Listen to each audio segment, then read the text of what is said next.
of Jolteons. I love Jolteon, but not enough to spend $600 on their life-size plush that's the size of a Great Dane. I think it's worth. I don't have the money for that. Oh, I don't Not either. yet. Let's see. I think I've got everything ready. Oh, I need to pull up my avatar. And I have your Fugi up this time. I remembered. Yay, yippee. Well, for those who don't know, this is our Pokemon tier list of all the best Pokemon pets. In very strange rankings, the best of the best, cream of the crop. I would destroy everyone who gets in my way. I've met them for only 15 minutes. Would commit AZ for. These Pokemon, we would commit various war crimes, atrocities, and it's just the Geneva suggestions for these Pokemon, just like AZ would. Then there's treats on commands. We see this little fella, we're feeding the little fella. It comes up to us, it gets a treat. It wants anything, it gets it. It's sleeping on our bed, it's not our bed, it's their bed. Then there's taught manners. These guys, they're allowed in the house. We love them, we like to pet them. They're great pets, but there are some ground rules. Some fire Pokemon, no sitting on the sofa. You can't be on our bed. Please do not stand on the table. Do you want food? Yeah, sure. But you want to do something else, like brain control me? No, you're not allowed to do that. Just a little bit. As a treat. Just a little bit. As a treat. Then there are outside pets. We like them. We love them still. But they're kind of too big to go indoors. Or they're a little too dangerous to go indoors. Or they're birds. And birds just kind of want to fly around. I don't think they just want to, like, walk around. Hello, CLW. What's his Cherry name? and Ren. Oh, this is gonna bug me. As Diogenes once said, it is not a man. No, sorry. As Aristotle once said, a man is just a featherless biped, and birds are not featherless bipeds. They do got feathers. They got feathers, and they are bipeds. And then we got put them to work. These Pokemon, for one reason or another, want part-time jobs or should go to part-time jobs. Like Pelipers and Dragonites. These guys probably don't want to stay at home all day, sitting around and loafing a bit about. No, they want to go outside, be active, do funny little things, like deliver mail. And then there's put that thing back where it came from, or so help me. Put it back. Please, I don't want it anywhere near me, my family, my children, my Pokemon, my home. The place where I keep my delicious stacked pancakes. No, they gotta go back. And finally, we have the Slugma Swirly. We're gonna take these guys' faces and put them into the side of a Slugma and just, like, hold it there. They don't deserve anything else. They're horrible, There's no horrible kindness. people. Yes, there's no kindness we could afford to give these things. And we have done many, many Pokemon so far. We are now in the Galar region. Which I know the least about. It's Britain, isn't it? A bottle of water and whatever. What a bottle? What ball? These Pokemon are mostly British. Are we counting Hisui Pokemon with this region? It's kind of a small region, so... There's like 140. Well, it's 2, 4, 6, 8, 10, 20. So it'd be a little less than 150 Pokemon if we count the Hisuian Pokemon. We could do that. Okay. Oh wait, no. Let me just count the Scarvi Pokemon. That's 2, 4, 6, 8, 10. I think we should leave it for the Scarvi because that's even smaller. Okay. So we cut it off at... Where are you? You cut it off at the Weirdeer. Yeah, Weirdeer. Wait. Yeah, right before Weirdeer. Right before Weirdeer. The Galarian Stunfisk, which I absolutely loathe. Yeah. Oh, I hate Stunfisk. It's such a... Get me pictures of Stunfisk and put them in the toilet. I don't even know why this one looks like a bear trap. Regardless of size and appearance, they all look like good cuddlers. Yeah, but some will steal your soul. That's true. Some will steal your soul. And James the Catboy says hello to both of us. Hello, James the Catboy. Didn't Diogenes one time mock Plato for that statement about featherless bipeds by bursting into his lecture hall and yelling around with a plucked chicken? Behold, a man. Yes, he did. I love Diogenes. He is the first troll in recorded history. I say recorded history because there's probably more.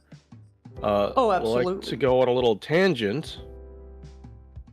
There were a group of slingers, people who throw rocks in slings, and that was their sole job to do in, I believe, the Roman army or something about that. And as a joke, they would carve insults on the rocks, like your mom. Based. Real fact, it happened. Hello, Lance fan. Yeah, so anyways, back to our Grookey. If you didn't know, the trio starters for this generation at least is based off of British pop stuff.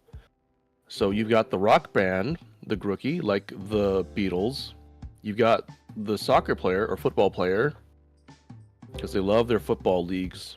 And then you have the 007 Intellion intelligence spy. How do you feel about monkeys? Is British? Pardon? Yeah, 007's British. James Bond. He's Brit. Interesting. I'm kind of meh about monkey. Grookey, I'd probably teach it manners. Because I think... Oh, I need to pull up Bulbapedia. You need to pull up Bulbapedia. Bulbapedia. I feel like Grookey likes to, like, smack people and smack things with the stick it keeps in its hair. So, it's a drumming monkey. They like to bang their stick on things to make loud noise, boom, boom, bang, bang. Because monkey. I particularly don't like monkeys. I've already said this before. So I'm gonna just put it back. Especially because it's a loud monkey. It's gonna be making noise all the time. As Grookey strikes everything in sight with its stick, it has more and more fun and its rhythm becomes livelier. It strikes everything in sight. Yeah, so it's monkey. I don't like monkeys. And especially if they're gonna be a noise complaint issue. If I were to keep it as an outside pet, it would keep everyone else awake. It would. Sorry, Grookey. Who needs a rooster to crow at the crack of dawn? Yeah. When you have a Grookey that'll just bang bang all the time. And I can't imagine that Thwacky is any better. I don't even like how it looks. It looks so weird. Why is it so long? That's a good question. It becomes intensely focused while it drums out vigorous beats, so much so that sometimes it won't listen to its trainer's commands. Yeah, they're loud. I'm gonna put it back too, because it's loud and it's gonna keep me awake, and I like my sleep. Honestly, you get to go next to Burmy and Wormadam. I think Rillaboom is actually like understanding that it's annoying, and it will do its drum thing later. Why does it look Uncanny Valley? Yeah, it is Uncanny Valley. It looks like a man. Yeah. It is just a man. I'm gonna put it back as well. It's just a guy who likes to drum, and he's loud, and he's taller than me, which makes me feel uncomfortable. Son, we need to talk about your taste in Pokemon. He doesn't wear... Like, at least give him a tie or a shirt. Yeah. I mean, I feel like then he'd kind of look like Donkey Kong, but... Yeah, I don't know. I mean... I don't vibe with it. He got that. Nope. Do you know what I do vibe with, though? Scorbunny? Yeah, Scorbunny's so cute. Bunny. Yeah, ahoy, Benoy. I'm gonna take this Scorbunny all the way up to treats on command, because if it wants a treat, I'm giving it a treat. Yeah. It's so cute, little happy little guy. He can probably keep himself entertained. Oh, Passes absolutely. the Wingull test. Put next to Joltik and the Mareep. Dolly, where do you go?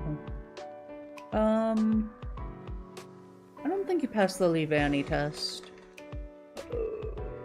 Pokemon that look like muscular humanoids are kind of weird. That's why I don't like Incineroar personally. How do you go from small house cat to buff furry? Exactly. Yeah, it gets a little out of hand. I still think like Reboot is actually kind of cute though. It is a little punk. Yeah, I love it. It's a little weird that it has like clothes. It's got a almost a hoodie.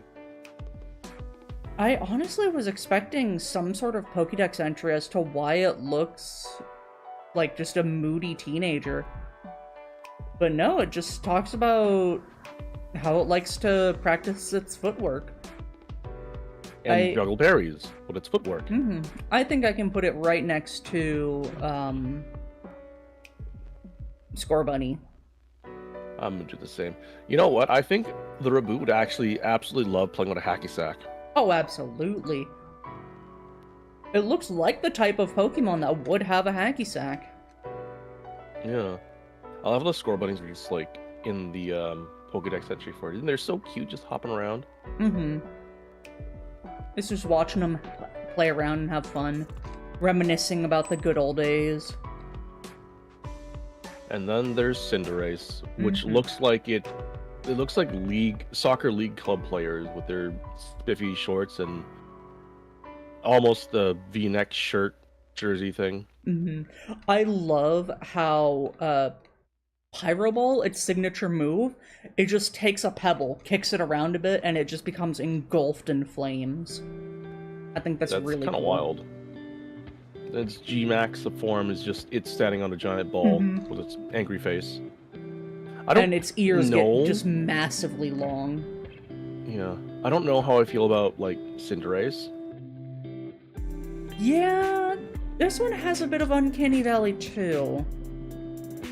It's not as cute, but I can't see this thing being a problem. Like, it likes to play soccer. So, do I just, like, let it be outside to play soccer whenever it wants? That's exactly what I was thinking. Just have it be an outside. You know what? I can give it top manners because it's got opposable hands, right? I'm sure it could open a door if it wants to go outside. That's a good point. I'm gonna move Cinderace into top manners, so it can pretty much do a lot of the things it could have done as a Reboot or a Scorbunny, except I'm probably not gonna let it sleep in the same bed as me. Not anymore. That would be weird. That would be weird, but it can have its own bedroom, and it can use the door and go outside. 4'7". That's a tall fellow. I'm gonna put it next to the Zatu. Oh, Twisted Eggson. Well, it's actually not that tall. It's shorter than me, that's for sure. I mean, it's almost 5 feet tall, so it's like a... Yeah, it's almost 5. It's like a late teenage.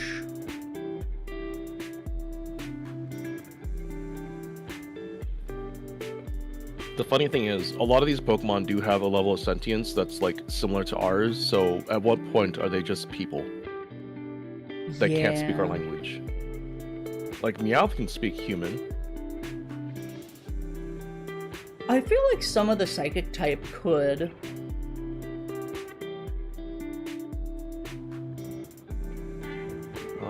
Yeah, and then there's Stubble, Wobbly Wobbly. You know, I was thinking about this. They show it, like, camouflaging itself in the promotional materials for the games and even in the anime. It cannot learn camouflage. It only camouflages itself when it's wet. That's what it says. When it gets wet, its skin changes color and this Pokemon becomes invisible. Yeah, but it shows it doing it in the anime, and it's just standing on grass. But it was crying, so it was getting itself. You know what? You got me there. Yeah. Apparently, its tears have like an enzyme or something that's like the punch of 100 onions, so attackers won't stop crying. You'd really have to like make sure your Sobble is not upset spaghetti, otherwise you're gonna be crying as well, and it's gonna hurt your eyes a lot. Yeah. Although these guys can still have treats on command. They're cute little Lizardos. I was looking at its Pokédex image. I don't like that the tears do that. I did not realize its hands and feet looked like that. I don't like Yeah, that. they're like little Golbat, what do you call it? Golbat feet. It's weird. Yeah. Sobble is gonna go like really close to the bottom though, next to Celebi, the Onion Fairy of Treats on Command. Yeah, I think it is cute, and it probably just wants some love. I just don't vibe with it that much. It's weirder when it evolves though. Like it starts to get Uncanny Valley kind of jankiness. I think I'd do Treats on Command just to keep it inside, because it looks like it would want to stay away from as many Pokemon as possible. Oh, definitely. Drizzle, though. Let's read your Pokedex entry. Clever combatant using water balloons with its moisture screen from its palms. Oh, ew, it's got the long tongue. Highly intelligent, but also very lazy. Keeps enemy out of its territory by laying traps everywhere. I think this would have to be like top manners or just put it back. Because if it's going to leave traps everywhere, that's a problem. Yeah, I think I'd feel better about just putting it back. I'll put it near like the bottom of taught manners. This thing it's going to take a lot of training to do. Yeah, I just don't. Next to the Typhlo, no, that's outside pet. Put next to the Gliscor. And then there's Inteleon, which I'm assuming you're gonna want to put back. It's really close to the Uncanny Valley. It's literally just a dude, a really sassy, slender lizard dude. It also has a sniper. It is a sniper. And apparently it can glide. Its shots... Shoots water at Mach 3? That's enough to, like, remove someone from existence. Yeah... I mean, I'm sure it's really smart, so it knows not to remove people from existence for no good reason. But it's still, like... I don't feel comfortable having a really slender, sassy, 6'3" lizard in my proximity. Its tail extends to give it its sniper tower. I don't like that. That's kind of weird. You can go back. They tried to translate 2D stringy tears to 3D and it doesn't look good. No, it really doesn't. You can go next to the Frostlass, because I think it could keep Frostlass at bay. We can only hope so. How do you feel about a Scovit? I think it's so cute. Look at how happy it is in the Pokédex images. It's got these nuts, or all nuts, literally all berries and nuts. Mm-hmm. It'll stuff pebbles into its cheeks to stave off cravings if there are no berries around. Oh my goodness. So it needs treats on command, otherwise it's just gonna go crazy with pebbles. Always anxious about getting hungry again. It's just a little guy. He's so cute. He's a hungry little guy. You can put it next to the Pichu. How big are you? You're a foot. You... right behind Roserade. I don't like Greedent, though. It's a little cute, but it's also like a big old fatty. It's so chunky. Although, Greedent is a menace in Pokerogue, if you've seen the Greedent yet. How is it 2 feet tall and only 13 pounds? It's all fluff. It's just a really chunky, fluffy fellow. I love the like, I'm sure if I like for it. Yeah, they're kind of just like around. You know, I really didn't like Greedents at first, but the more I look at them, the cuter they actually get. They are kind of cute. I don't know if I could give them treats on command though, because these guys, they stash berries in its tail, and they're gluttonous. They're super gluttonous. I think I'd keep it as an outside pet. I think I can just roam around, find some berries. You know what? That's probably the best idea. It can have food when it wants food, but if it wants to like do things, it can do things. I will put you... You know what? I think it would vibe with a Regigigas. The Regigigas would just stand there, and the Greedent would just, stare at it. Do you think Regigigas could grow berries on its, like, moss on its shoulders? I don't think so. Comically Large Watermelon wants to know where Esper is. It is in Treats on Command. Yes, Esper is a very cute cat. We love Esper. It's scenes and stuff. But yeah, Greedent is, it's an interesting one. Big old I think it's a bit baddie, of a menace in Pokemon Unite as well. Is it really? Mm-hmm. When it's damaged in games, a Lepa Berry falls out of its tail. Oh. I mean, its tail is just like stuffed with berries, so I'm sure any weight that it has is literally just food weight. Mm-hmm. He's just a little goofy goober. Then there's Rookity, also tiny. Keep them away from Tinkatons though, because Tinkatons will kick their butt. I do find it really funny that the white near its eyes is just like feathers. Yeah, it's just a pattern, which is interesting. I thought it was like a part of its eye, but no. The white on a Rookity is just a pattern. Yeah, because if you see it blink, it looks kind of weird.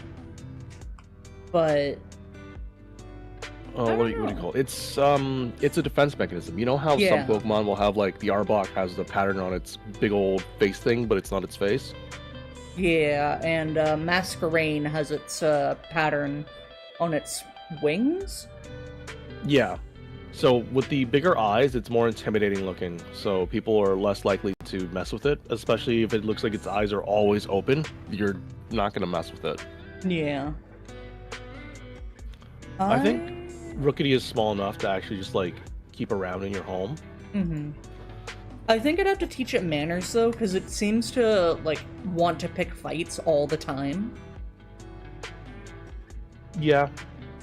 Brave and reckless, white markings on its eyes, yeah. Females are fussier than males. If another creature dirties its wings, it'll peck its defender recklessly. Mm-hmm. Or relentlessly. Yeah, you know what? Rookity can probably be near the top of, like, top manners. It is just a burb. Mm-hmm. I'll keep it next to the Starly. Although they would probably fight a lot. Oh, yeah. Corvusquire is getting bigger. It's 2 feet. It is a big bird. I mean, if it's 2 feet, it's probably got like a 4-foot wingspan or something. What's your dex? Smart enough to use tools in battle. These Pokemon have been seen picking up rocks and flinging them or using ropes to wrap up enemies. Oh, so I could like have it in top manners. It can open doors and whatever. Yeah? Hey, Corvusquire, can you hit the lights? Thank you. Hey, Corvusquire, turn on my Xbox, please. I feel like buddy. It would just randomly turn it off just to mess with you, though. I mean, if you don't feed it, maybe. Because these birds are intelligent, right? So they obviously have loyalty as well. Fair. Corviknight is huge. Yeah, and they carry taxis all the time in Galar. Yeah. They are 7 feet, and they weigh 165 pounds. I completely forgot that Corviknight had a Gigantamax. That's true. No one uses Gigantamax anymore. Yeah. I can't even get that in Pokerogue. Oh, I get the max band, and I never get the thing to Gigantamax. Corviknight is a really cool regional bird. It's super, super cool. Although I think, because of how it is, they do taxi services all the time. It's probably best to put the Corviknight to work. Oh, absolutely. But it'll come home to some treats. Yeah, we'll come home to some treats and pets, and we'll groom it. I think it looks pretty cool. It definitely is cool. Super cool. But if it comes to steel flying types, I like Skarmory better. Skarmory? Yeah, it's pretty cool too. Blip bug. Blip blog. Blip blip blip blip blip blip blip blip blip blip. It's a little nerd. It's a nerd emoji. It's nerd emoji. Often found in gardens, this Pokemon has hairs on its body to assess its surroundings. Nubbins. I'm meh about it, so I'll just have it as an outside pet.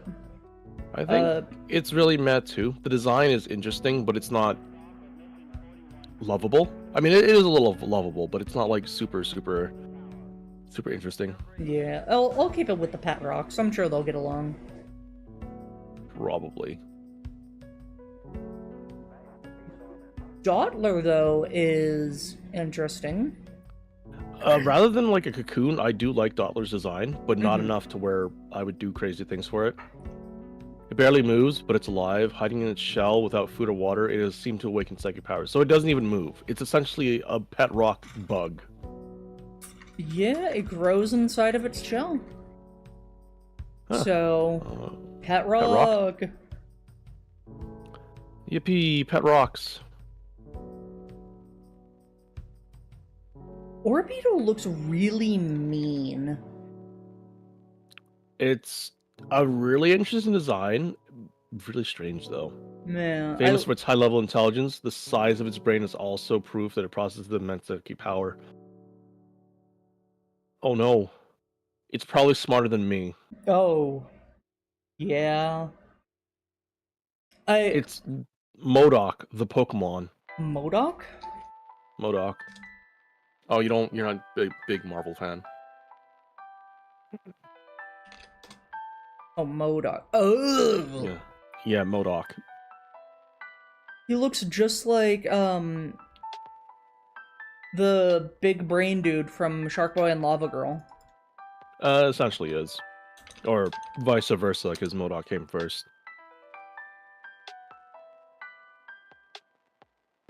Yeah, Mr. Electric. I think I can just put the Orbeetle back.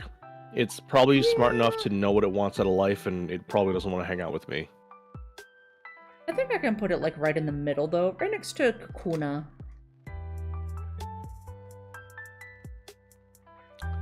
How do you feel about the thieving little foxy fox? I think it's adorable, but yeah, I think it's mean. Not really. Well, kind of. It just steals food. Aided by soft pads on its feet, it's got really soft paw pads. That's a big seller. It silently raids food stores of other Pokemon and survives off ill-gotten gains. So, that's cute. I'm guessing if you want to feed this Nickit, you'd literally have to keep food in places for it to steal. Yeah. You wouldn't feed it directly. You just like put food. You pretend, oh, I'm gonna eat this food. Don't take my food. I'm just gonna walk into the next room. Don't do it. And then you'd walk into the next room and it'd eat its food. I'll give it treats on command. Well, treats on command being the food I leave out for myself. Yeah. But actually, it's for it, and it doesn't know. You have to play a song and dance with the Nitwick every time. Yeah, but it's cute. Whoops. It is cute. I'll put it next to the Poochyena. And the other dex entry, it erases its tracks with swipes of its tail as it makes off with its plunder. So its tail is like a broom. Essentially, it's just it is a duster. Oh, I can't wait to like touch its little paw pads though. If it's super soft like that. I don't really like Thievul though. If it didn't have the mustache, I would like it a lot more. But that mustache is what like ruins it for me. I feel like if maybe the female didn't have the mustache, it'd be better. Maybe if the female had like, I don't know, long luscious locks as a joke, sure. Yeah. But the mustache kind of like I get it. It's the gentleman thieving mustache, but the mustache on the female and the male, no. Maybe, oh no, actually, if the female lost the mustache and had like a bigger chest floof thing as well, that would also work. Something. Yeah, it just steals food and eggs, so Lots of eggs. I think I have to put it back because I don't want it to steal eggs. Definitely not. I mean, it's gonna eat the eggs too, so... Yeah, well, if evil goes back... I'll put it next to crocodile. Yeah, I put it pretty low because I don't like the design. I don't like what it does. Gossifleur, though. Glossifleur. It's so cute. It anchors itself with a single... It's only got one leg. Oh. It anchors itself with a single leg, basking in the sun after absorbing sunlight. Its petals spread. And I guess you're just like a desk plant too, right? Mm-hmm. Yeah, it is a desk plant. Congratulations, you've been... What's the word? You've gotten a promotion. Oh, Desk way to plant. treat on command. Oh, yeah. Desk plants.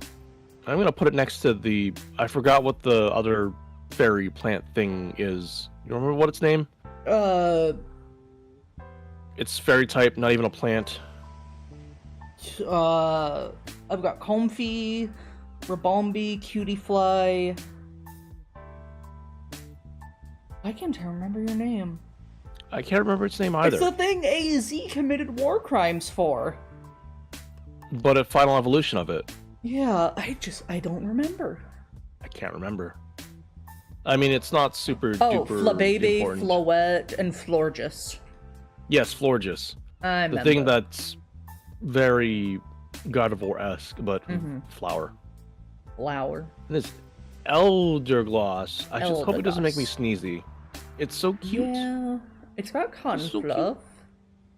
Got cotton fluff, super round. Seeds attached to its cotton are full of nutrients. It spreads them in the wind so other plants and Pokemon can benefit from them. Oh. So, I mean, I assume that if you ask nicely, the Eldergloss would give you some seeds to have as a snack. Mm-hmm. And they'd be really healthy for you. The cotton on the head can be spun into a glossy, gorgeous yarn. So that'd be a nice way to just have, like, infinite yarn for knitting or crochet. Or you could just sleep on its, like, little back as a pillow. I was thinking that too. Oh no, it's only a foot, so it's not that big. You'd have to, like, get a lot of yarn to turn into a pillow. Otherwise, this thing would just kind of, like, fluff about. I think it's very cute. The face is a bit weird. It is cute, though. But it is adorable. I'm putting it in Treats on Command right next to... Well, no, I'm going to put it lower than Cutiefly. But it is still cute. I think I can put it next to the Orichococo. Mm-hmm. Wooloo, Wooloo, Wooloo. It's just the eep. Eep, beep, it's a sheep, beep, beep, beep, it's a sheep. Eepy sheep. Eepy sheep. Its curly fleece is super effective cushion. This Pokemon could fall off a cliff and stand right back up, unharmed. As we've seen a lot. Honestly, I think I would commit AZ for Wooloo. I love Wooloo. It's so cute. I don't think I would commit AZ for it, but it can get treats on command. I'm sure it can take care of itself. If it could get, like, kicked around and be fine after because of its massy fluffy, I'm going to put it next to the Mareep. They just roll around. You just roll around. Yo, question. What's up, da guy? While you type that out. Double, though. I don't like double as much. It's Angie. It is Angie. Weave a carpet If from you its weave a stringy carpet wool and from you'll end up with something closer to a trampoline. You'll start to bounce the moment you set foot on it. Oh, they never use the horns in battle. That's interesting. Interesting. Yeah, literally every Pokemon. I mean, it doesn't seem like it's a menace or anything. It's kind of just there. Yeah. I do like the shinies for both of them. For double, it just reverses the colors. Oh, that's kind of funny, actually. And Wooloo is just the black sheep. Oh. Well. I think I could teach double manners. How big is it? I don't know. It's 4 feet. That's Maybe tall. You gotta assume how outside. thick it is, too, yeah. It's fluff. Yeah, I'm gonna put it... It doesn't pass the Linoon test. I'll put it right there. We'll put High next to Lanoon. outside pet. I will put it next to the Bitey Boys. Mm-hmm. And speaking of Bitey Boys... Choodle. Cool. It can go with the Bitey Boys. Snapping turtles are very, very dangerous. Yeah. I'm not a big You know what? I'll fan put them of back. turtles. I will put the snapping turtles back. Yeah, I don't even think Because it's these things that will cute. bite anything in front of it too, right? Yeah. And snapping turtles do have the bite force to take off limbs. Yeah. They're a bit scary. You can go next to the Basculin. How long have we been at this? We do one of these per generation per week. And I think we had to miss a week. So about 9 weeks now? Yeah, that's been a while. That's like 2 months-ish. Mm-hmm. I'm putting Dreadnought next to Hippowdon, though. That's fair. That's very fair. Big turtle. It scares me. Scares me too. You can go next to the truant ants. Yamper, though, he's a good boy.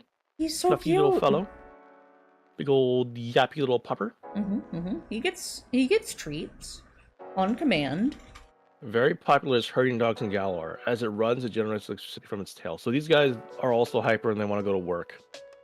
I'm gonna put But you they right are next to cute the enough. Bidoof. Where do I want to put the Yamper? Put next to the Mareep. I'm sure the Mareeps will love having the Yampers chase them around. So we are ranking the Pokemon based on how we would treat them as pets. So, I'll just do a quick version. Would commit AZ for commit war crimes for them. Jolteon is my Sparky boy. I love him so much. Treats on command. We love them so much. We give them treats. Taught manners. They just need to know manners to be able to vibe with us. Outside pet. They're either too big, they're bird, they're fish. They would want to be outside. Put them to work. They want jobs. And put the thing back where it helped me, or back where it came from, or so help me. Don't vibe with it. And Slugma Swirly is rub their face in the side of a Slugma.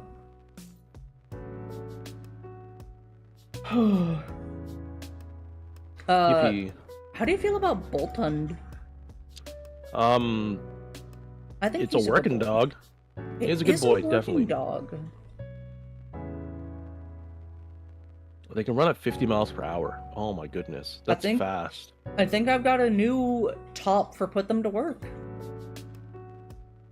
I think so too. Like, if the Yamper likes to be used as a herding dog, then Boltund is probably also going to be a really good herding dog, or a racing dog. It can run non-stop for 3 full days. Oh my goodness, it has the zoomies. Mm-hmm. No, Dragonite's still the top for put him to work for me. I love Dragonite. I put Pelipper above Dragonite, but now Boltund is at the top. He's a good boy. Yeah, it's Dragonite, Pelipper, then Boltund for me. They're all close. They're all really good. Boltund reminds me of my childhood dog, Lucy. She was a border collie. Oh, she was a good girl. That's cute. How do you feel about Roly-Poly, though? It's a pet rock that's actually faster than most pet rocks. Yeah. I don't really like its design. It's kind of just a collection of rocks with an eyeball and a unicycle. Honestly, I think you could put it to work. Doing what? Chunks of the surface of this Pokemon's body that have grown old and flaked off have been long used for fuel as an alternative to coal. Yeah, you know what? I see your point there. So just let them roam around, let it fall off, and then you got coal. It's like a chicken farm, but you're farming skin flakes of the roly-poly. Put it above the Doug trio. I'll put it next to the Steve. I don't like Carcoal's face. No, it's so weird. I'm It forms thinking... coals inside its body. Coal drop by this Pokemon can, be used as fuel. Yeah, I'm thinking just put them all to work. I guess so. I don't know about the Colossal. We have to read its dex entry. That thing is also a menace to society Yeah. sometimes. It can be a menace to society. Colossal. Do we play Pokemon? I play Pokemon here and there. I've been playing a lot of Pokerogue. You taking a nap, Lip? Okay, have a good nap. I've been doing grass locks in every Pokemon game I can get my hands on and stream properly. True. So anything on the Switch, I've already done grass locks of. They should put once the they old release the Pokemon Legacy games on Collection. the Switch eShop. Yeah, they should totally do that, like they did with the 3DS or DS, whatever the heck. I think Colossals can also be put to work. These guys get angry if anyone vandalizes mines. So just don't vandalize the mine and he'll help out. Oh my goodness, Anna. The Colossal. It yearns for the mines and protects the miners. Oh, when Galar was hit by a harsh cold wave, this Pokemon served as a giant heating stove and saved many lives. What a good fellow. I'll put next to the Blaziken.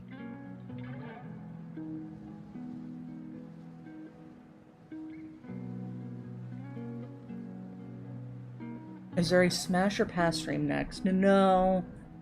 No, we are not smashing the Pokemon. We are petting them. How do you feel about Applin? I just realized, yeah. No. Colossal is 9 feet tall. Yeah, it's big. I really don't know how I feel about the Applin. It's, like, from what I see, it's just an apple. But it's definitely not just an apple. I mean, it's the worm inside the apple. It is a worm inside the apple. Have you seen the an Applin out of its apple? It's very silly. Just a little wormy guy. I mean, I don't know. I really don't know. I'm gonna say outside pet. Let it be near the apple trees. Does it like being near apple trees? It spends its entire life inside an apple. It hides from its natural enemies, bird Pokemon, by pretending it's just an apple and nothing more. As soon as it's born, it burrows inside an apple. Not only does the apple serve as a food source, but the flavor of the fruit determines its evolution. Yeah, I'm just gonna put it with the pet rocks. Yeah, I guess so. It kind of just vibes there. You could have Applins and not even know you have Applins. Have an apple tree just for the Applins. Flapple, though. Put next to the Grotle. Oh, sorry, that's top manners. No. It'll put you next to the Portera. Flaplin. I don't like Flaplin. It looks kind of weird. It does. It's small. It's a flappy appy. And it's a little weird. It ate a sour apple, and that induced its evolutions, and its cheeks stores acid capable of causing chemical burns. Ooh. It flies on the wings of its apple skins and can produce powerful acids. It can change its shape into that of an apple. So it's small. I don't want to and it can spit acid. put it back. I think so too. I mean, actually, I'll put it as an outside pet with the Applin. It could protect the apple tree. You make a good point. And at that point, we'd be kind of putting it to work, though. Essentially, yeah. You know what? We can put it to work instead. You protect the apple trees. Yeah. Appleton, though. On the list, though. Appleton is actually cute. Guy. Eating a sweet apple causes evolution. Nectar secreted from a nectar scent wafts from its body, luring bug Pokemon, and it eats the bugs. Wow. Its body's covered in sweet nectar. The skin is essentially the skin on its back is especially yummy. Children used to have it as a snack. Oh. I don't know how I feel about that. I mean, it's not normal for us because we don't have Pokemon, but you have to remember they have shuckle juice in the universe, where you take a bunch of berries, put it into a shuckle, and the shuckle, you pour the juice out of the shuckle and drink that. Yeah. And they eat Slowpoke tails, and they grow back. And Clauncher claws, and they grow back. Yeah. I'm gonna have it as an outside pet as well. How? Flapple was a foot tall. This is a 4'4", so still kind of small. I think I'll put it to work. I mean, it can provide snacks, and it can protect the trees from bugs. Yeah, it does eat small bug Pokemon, so... you have to go a little bit higher, though. You'll go above the Carnivine. Yeah. I don't know how comfortable I'd be, because, you know, eating the skin flaps on its back. Yeah, but that's because weird to me. I'm not gonna peel off my Appleton and eat it. Yeah. I mean, I might peel off the Appleton and give it to another Pokemon as a snack. If the Appleton consents. I don't know. Not like how Heracross likes to eat or absorb the nectar from Bulbasaurs. Definitely not like that. Yeah, that is weird. That is weird. Did you know that Silicopra is 7 feet long? Seriously? I thought they look so tiny in game. I thought it was just supposed to be a small little snake, like a little garden snake. That's what I thought too. You're long. Yeah, I don't like that. You can go back. I don't like snakes. Stores sands. No. Snakes are... I'm not too bad about snakes, but like a 7-foot long snake sounds like it'd be a problem. Go next to Surviper. Snoodle Doodle. What about Sandaconda? I think this thing's also massive. 12 feet? Long. I mean, sure, it does coil itself up 144 pounds. That's heavy. Yeah, when it's contracted over 220 pounds of sand sprayed from its nose, if it ever runs it out sounds, it becomes Exartan. It's got the sandy shotgun snaz. I'm putting it back. It will expand its body as much as it can and then contract itself, blasting out sand with enough force to wash away a dump truck. Yeah, I don't want that anywhere near me. Ugh. Cramorant is interesting. It's What's just hungry, a it derpy little swallows guy. Aracudo? It is a derpy bird, and it's a bird that tries to eat a lot of things. Mm-hmm. I don't think I want them near me or my other Pokemon, because I have a feeling that it would try to shove any Pokemon smaller than it in its mouth. Cramorant's gluttony led it to try to swallow an Aracuda whole, which in turn led Cramorant getting an Aracuda stuck in its throat. Yeah, and apparently they have Pokemon Pikachu lodged in its mouth too. And it's always when it's under 50% health. Mm-hmm. So, one, how does it get a Pikachu stuck? Two, I don't know. Yeah, I just don't like it. I do like that when it's shiny is like a bird covered in turmeric. There's a picture about that. Orange. You know, I'm gonna put the camera back. I feel bad for any Pokemon that gets stuck in its throat. Yeah, covered in curry. An exotic-looking orange burn turned out to be a seagull covered in curry. That's so weird.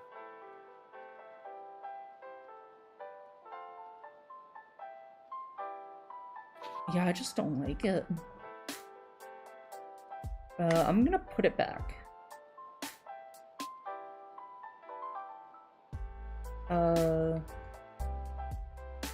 You know, you can hang out with a Tentacool. You know what? I think Tentacool will get stuck in Aracuda's mouth a lot. No, I'm gonna put it next to the Gulpin. They essentially do the same thing, except one flies. Where did I... There's Gulpin. Yeah. Because they both just like to eat stuff. Want to cram stuff in their mouth. How do you feel about the Aracuda Barracuda? Ooh, Barracuda. I don't like fish. Fish creep me out. Barracuda, especially with it being a barracuda, I can have Aracuda as an outside pet with the other fish. I don't think you can, because these things go super fast, and if they go super fast, that means you need a large body of water for these fish. They can swim only in a straight line. Yeah. Okay, you get to go back. You can hang out with Kyogre, I guess. Well, no, you can hang out with Feraligatr. Barracuda. Sorry. It scares me. I don't like it. I don't like how it has an angry villain mustache on it. I almost want to give it a Slugma I mean, they're not menaces to society. They're just, predator fish Pokemon. Yeah, and I don't like it. It swims at speeds over 100 knots and battles fiercely with pods of Finizen over prey. Oh, so it fights the dolphins. Mm-hmm. Yeah, you gotta put them back. Or you might actually, you know what? They try to eat Wingles if they fly too close. Mm-hmm. Slugma Swirly? Slugma Swirly. Slugma Swirly. Your own Slugma Swirly is like the opposite of the rating for me. The higher up they are, the more I want to give them a Slugma Swirly. Oh yeah, that's their well, the lower they are, the bigger the Slugma Swirly for me. Oh. I mean, they all just kind of like fit there too. Then I need to move these a little bit. It's weird. It's weird. Yeah. The higher we just up, need a lot of Slugmas. The less you want to. Genesect gets to be at the top of it.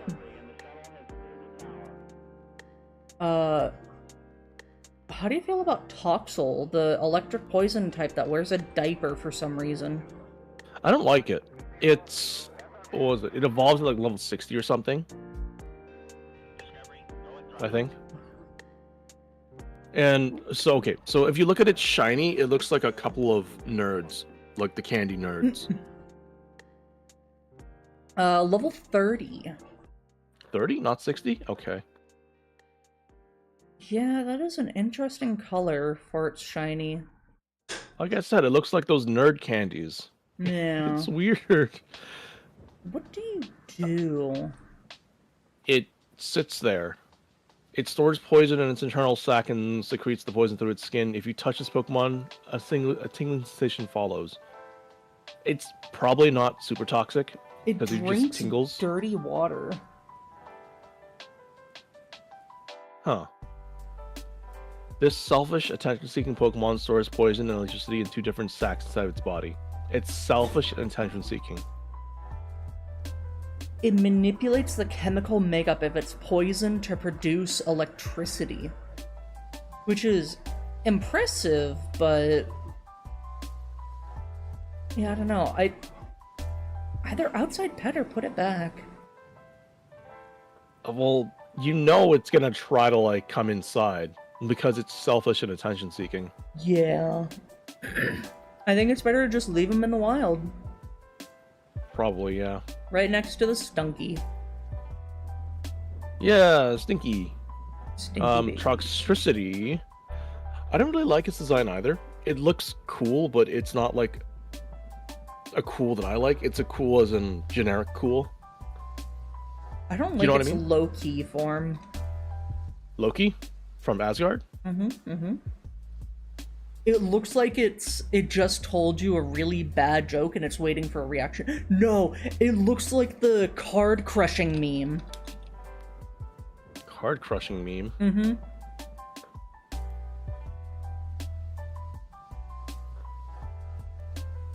Here, I'll send it to you. Oh, I see.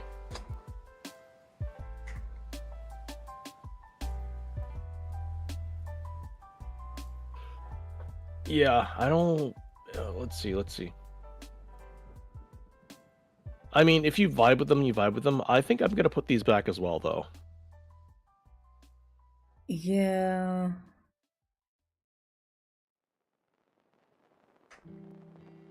Yeah. Put them back. I can at least put the yellow form a little higher. Where did I put? There's the stinky baby. I'm gonna put you right there. Whoops. And that one. Oh, where did I put that? Okay, there. You go there.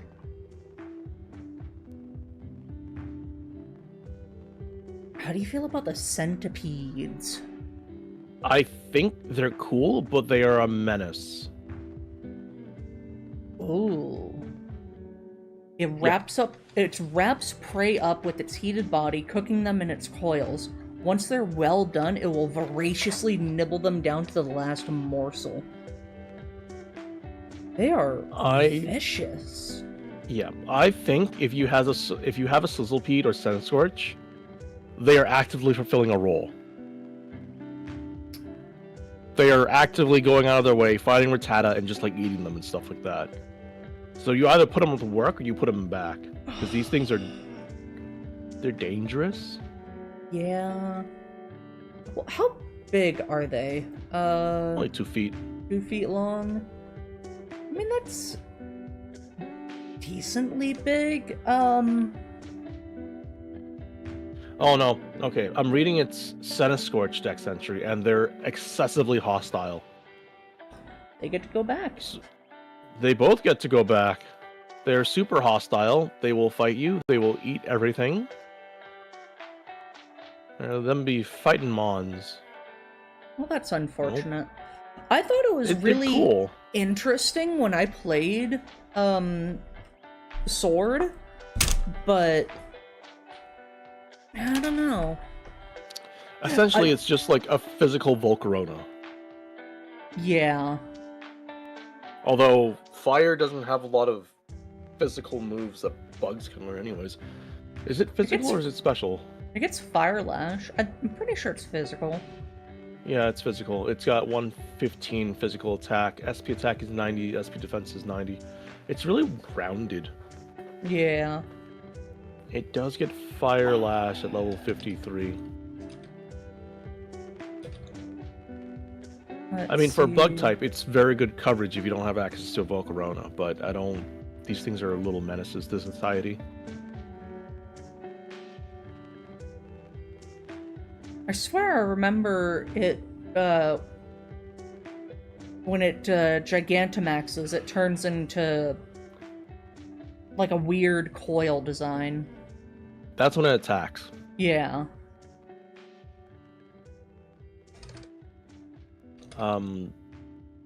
Cloptopus?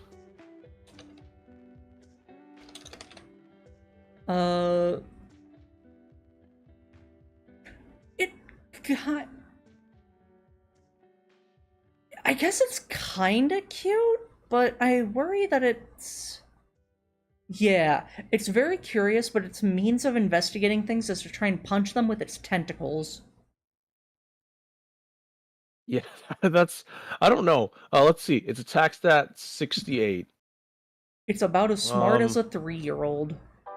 Okay, maybe put it back. If it's as smart as a 3-year-old and it's gonna punch everything it comes into contact to because it's trying to investigate it, that's not good. If it just like touched to feel, to understand, that's fine, but it punches. Mm-hmm. That's not fine.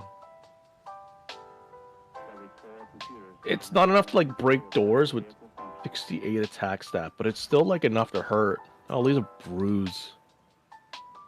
I'll put it next to the Krabby. Have you seen Grappalock's T-pose? I haven't. Is it silly? Is it funny? Is it stupid? It's pretty silly. Okay, I need to look at this. I just sent it to you.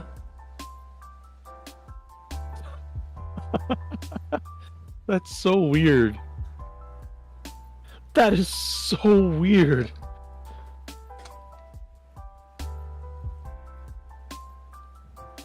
Why does it have one tentacle off to the side in its T-pose? It's the tentacle that wraps around its body.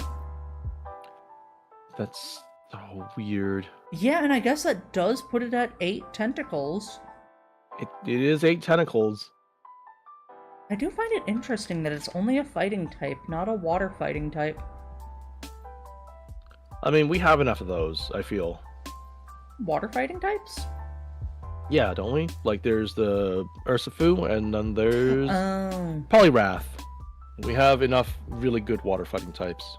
fair enough. I feel like Oh, I'm then there's also gonna Quavel. put this back. Apparently, it's all muscle, Ooh. and it tries to grapples everything. Yeah.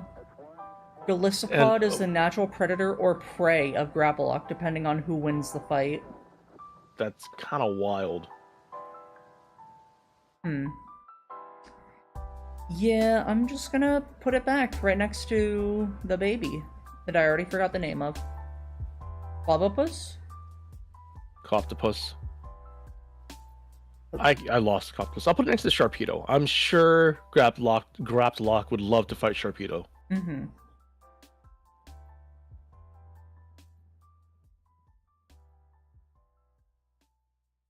How do you feel about Sinistea?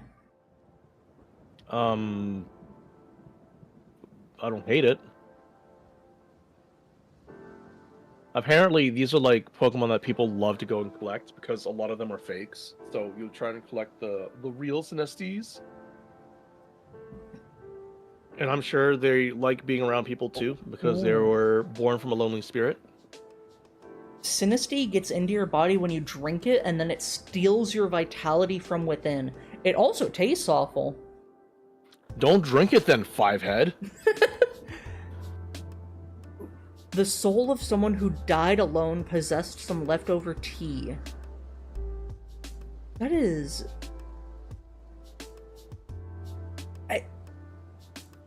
I mean, yeah, there's no entries about it. Like, yeah, if you drink it, then it'll steal your vitality, but otherwise I think it just vibes.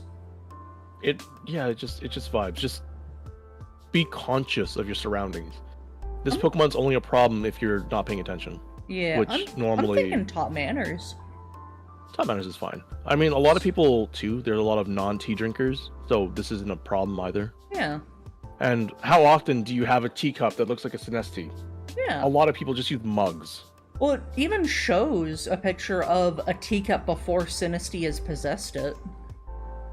Yeah, and so like if you know Sinestees look like that specific teacup, you're not gonna drink from it, right? Yeah, exactly. I'm But gonna I do put it next to the wonder if it can take over other like cups and things like that. I don't. It probably can, but it probably has like a preference, which is why they all look very similar.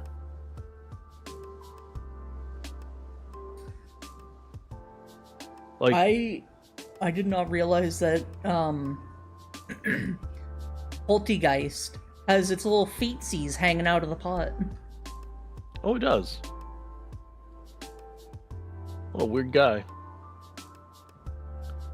Do you like Poltergeist? Or Poltegeist?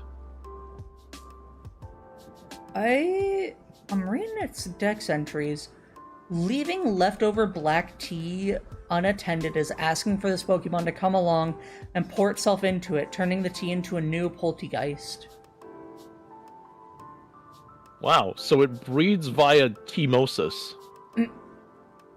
Trainers Poltegeist will be allowed to experience its distinctive flavor and aroma firsthand by sampling just a tiny bit of its tea. Ooh. When angered, it launches tea from its body at the offender's mouth. The tea causes strong chills if swallowed.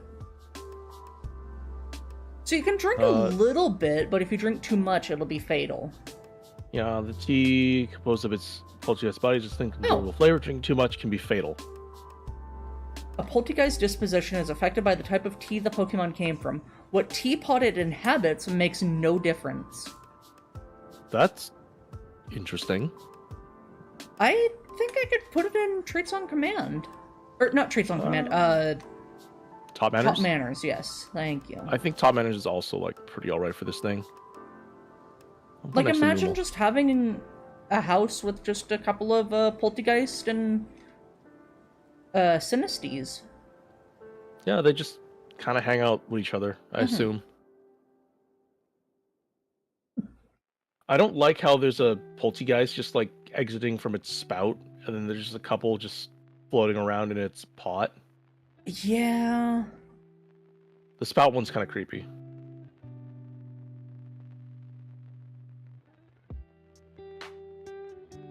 Not this Pokemon though. This next Pokemon. Wait, what the heck? Hatene's 100% female? There are no males? Hatena's line and Impidimp are like opposites. So Impidimp is 100% male, Hatena are 100% female. Checks out. I think Hatena can get treats at command though. It looks like the little sleepy fellow from Kirby. Sleep Kirby, that one. Oh yeah. Oh. Because the emotions of others constantly flow into its head, this Pokemon prefers environments where no other creatures live. Oh. It senses the feelings of other living creatures. Be careful not to expose it to strong emotions for too long, or it will end up exhausted. Poor fella. Poor It can have thing. treats on command. Positive vibes only. If you want to come over to my house, positive vibes only. Put next to the Glossifleur. Yeah. It's cute. Cute. Actually, I'll put it next to the Gardevoir or Ralts, because they're essentially the same thing, right? I mean, my Gardevoir line is in would commit AZ for, so... Oh, I can't really do that. No. Well, I'll put it next to the Gossifleur. I do like it, but just not as much as Ralts. It is cute, yeah. Then there's the Hatterene. The Hatterene? reason why I will get to when we get to Hatterene. Hatrim is a cute little thing. Oh. No matter who you are, if you bring strong emotions near this Pokemon, it will silence you violently. I guess good vibes only. You can't have strong emotions, so good vibes, not great vibes. Yes, good vibes. Using the braids on its head, it pummels foes to get them to quiet down. One blow from these braids would knock out a professional boxer. Ugh. I'm gonna teach it manners. Yeah, I think top man is a good spot for it too. That's not something I expected. It's like 2 feet and weighs 10 pounds. How does it generate that much force? I would say psychic energy. Is it part psychic type or is it... Oh yeah, it is psychic. Oh yeah, psychic it does powers. its psychic typing later. Top manners. Forgive me for missing last few streams. I've been busy with work, church, and some horrible events. No worries, Annihilation. I hope things are going okay for you. Put it next to the emotional trio. Because they're emotional, right? It's fine. Fine. True.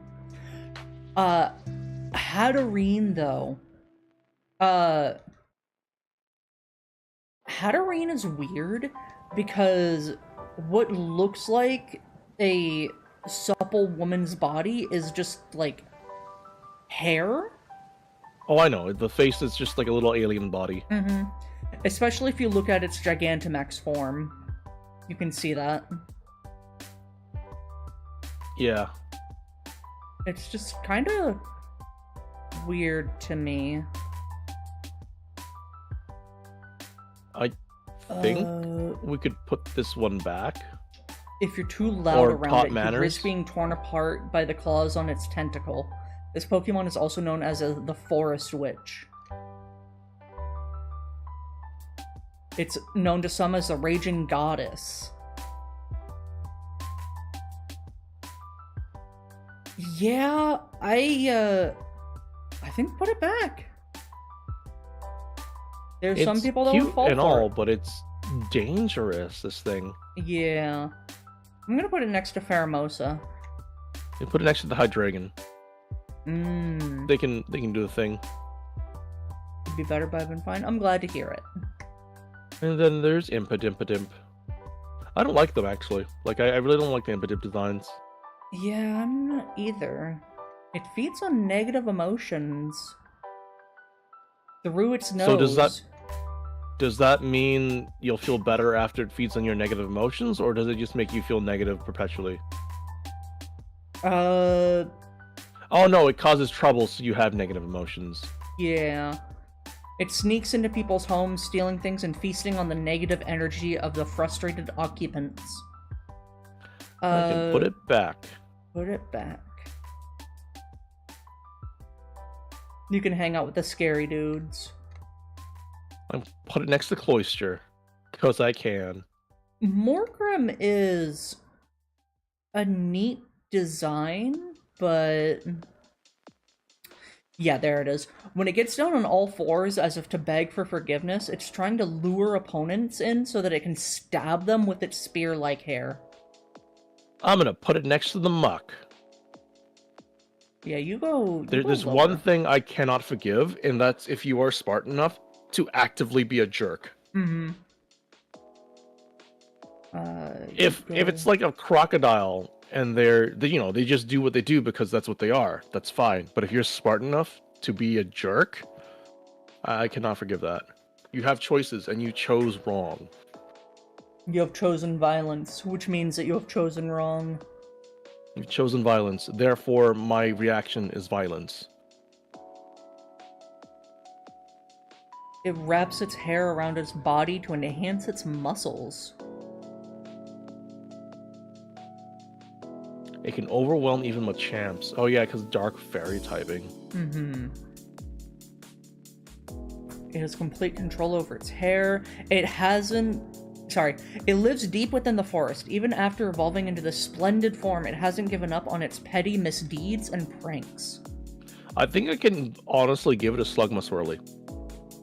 Yeah, I think so. But next to the Gorgeist. So our tier list is a little weird. The Zigzagoons got pushed all the way to like near the mid-bottom. So if you want to grab the Zigzagoon and Lanoon and put it before the Obstagoon. Ziggy. Ziggy. Oh. Yeah, I do see that. Weird. Yeah. Let's see. Oh, next is Berserker. Well, it'd be Obstagoon then Berserker, but I'm gonna grab the Galarian, Zigzagoon, and Lanoon. So Galarian Zigzagoon marks its territory by rubbing its bristly fur on trees. This variety of Zigzagoon is friendlier and calmer than the kind native to Galar. Oh wait, no, that's normal Zigzagoon, right? What? Ziggy. That's not right. Here we go. Its restlessness has it constantly running around. If it sees another Pokemon, it will purposely run into them in order to start a fight. Thought to be the oldest form of Zigzagoon, it moves in zigzag and wreaks havoc upon its surroundings. Oh, it's so cute, but you gotta teach these things manners if you want to keep them. I don't even know if you can teach it manners, but I'd be willing to try. Yeah, it's cute enough. I'm willing to try. You get to go right there. Put you next to, I don't know, Ferrothorn. Ferroseed. Galarian Linoon. It uses its long tongue to taunt opponents. Once the opposition is enraged, this Pokemon hurls itself at the opponent, tackling them forcefully. That's funny. This very aggressive Pokemon will recklessly charge an opponent stronger than itself, so it's a dumbass. A little bit. It's a cute dumbass. It needs to get top manners. It can get top manners. Keep your tongue in your mouth and be a good boy. Your tongue can be flappy if it wants to. I'm okay with the bleps, but just stop trying to challenge the Salamence. Don't challenge the Salamence. You won't win. Obstagoon. I do like that the Zigzagoon line is kind of like Kiss, but I don't know. Obstagoon is weird. Also, why did they have to make them dark normal? They're 4 times weak to fighting. I know. Dark type would have just been fine. The normal typing doesn't really add any benefit to it. I mean, it gets stab on slash, but that's kind of it. It's not like you get what it was. Yeah. Reckless, guts, defiant.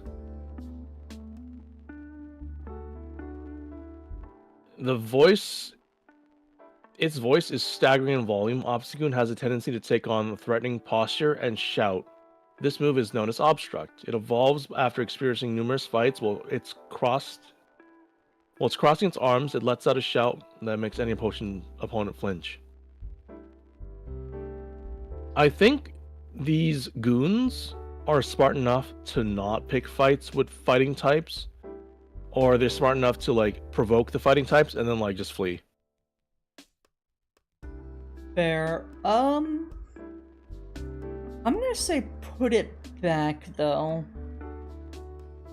I think so too. Well, actually, You can hang out with Jinx. You guys can sing together. I don't know. It's interesting. I don't think I'd be willing to like put a crazy amount of effort into keeping Obstagoon, Yeah. especially at 5'3". Almost as tall I can as imagine me. it just like waking me up in the middle of the night with its face next to mine Mm-hmm. because it wants to. Where? They can stay near the top of Put It Back though. I don't hate it.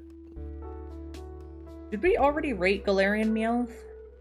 You mean Perzer? No, it got moved to like near the bottom-ish, middle-ish of it. So you want to just like search around. Oh, that's gonna take a hot minute to find. Oh, there it is.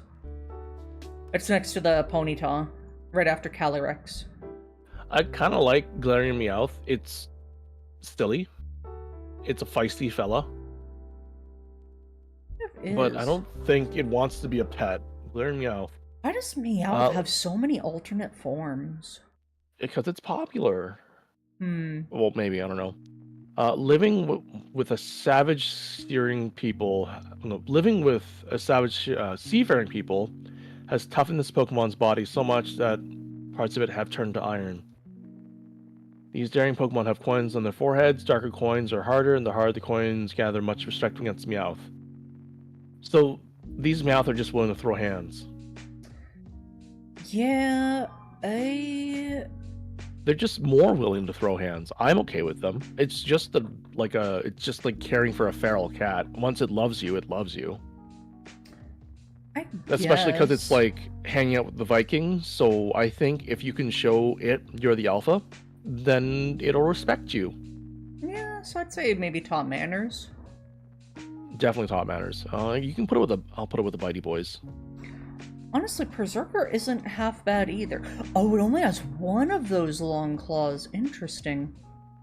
What Really? appears to be an iron helmet is actually hardened hair. This Pokemon lives for the thrill of battle. After many battles, it evolved dangerous claws that come together to form daggers when extended. Or maybe it's just the claws that are out. I think it is just the claws that are out. Honestly, you could put it in top manners.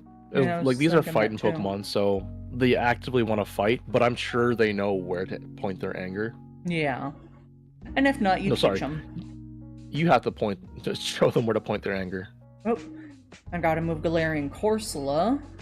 It is next to the Galarian Darumaka.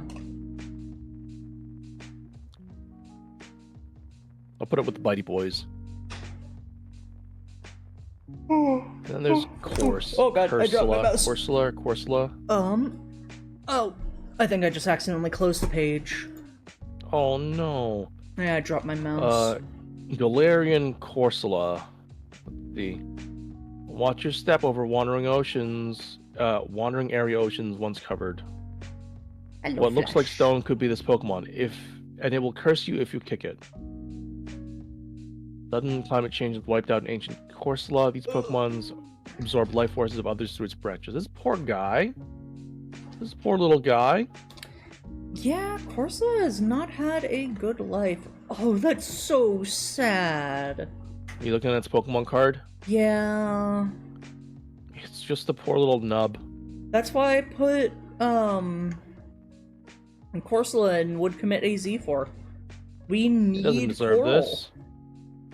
Oh, where am I gonna put you? I'm gonna put you in Treats on Command. Hi, Flash. I mean, it does also say it absorbs others' life force through its branches. I mean, it's not by choice. This is what it does because it's evolved to do that from, its lack of a good environment. Yeah. I'll put it next to the Azumarill. It's so The sad. Cursula, though, it's sad, but isn't this thing also a menace? I think it is. I'm gonna put you next to Togekiss. Be cautious of its ectoplasmic body surrounding its soul. You'll become stiff as stone as you touch it. So, don't touch it. It detaches its branches.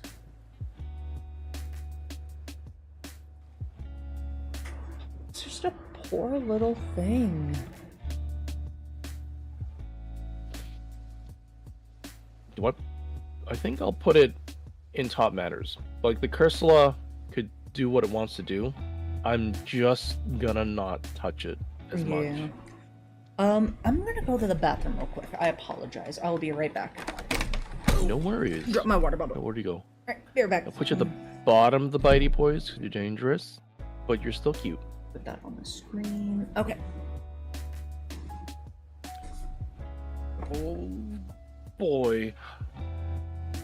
I think Anna's on her BRB screen. I'm not over on her thing right now. But we don't have a lot of Pokemon left for this this generation. There is. It's 21 for one for a row, right? 9, 10, 11, 12, 13, 14, 15, 16, 17, 18, 19, 20, 21. That's 2, 4, 20, 20, 42, 43, 44, 45, 46, 47, 48, 49, 50, 51, 52, 50. There are 50 Pokemon left to rank. And how many are in here?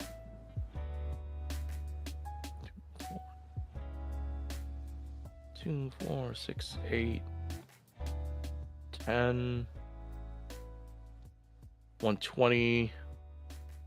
So it's under 150 as well. Can you believe it? We're almost done ranking all the Pokemon, not including the Mega forms and Gigantamax forms.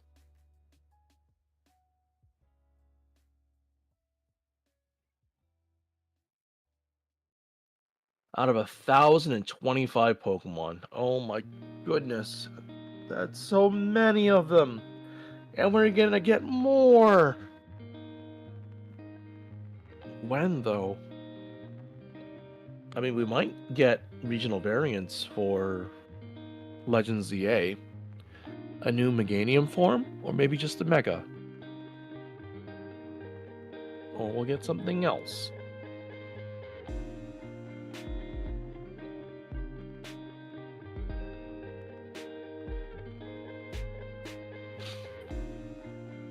I'm hoping we get new regional forms for the Legends ZA. That'll be great. Rather than just a couple new Megas. That or maybe a lot more Fufuro patterns.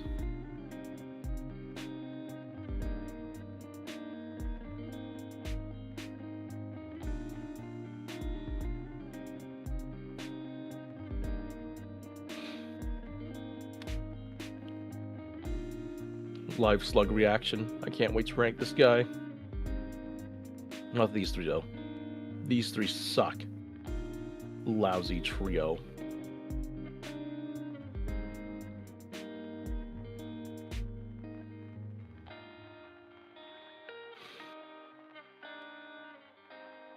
Oh, so later tonight, I think I'll be doing another stream for Pokerogue because they've got a new event out. And it's just a egg event, so summer event. You get so many eggs, tons of eggs. I already did a playthrough last night and beat classic mode, and it gave me like, I don't know, 100 eggs that I haven't claimed yet. So we'll be doing that and hatching all those eggs. So many eggs. Absurd amount of Pokemon eggs. Hopefully we get some like really good legendaries and whatnot. But yeah. We got a Zamazentu, I believe. This doggy. I got one of those dogs last night. They're pretty neat. What are they called again? I can't remember their names.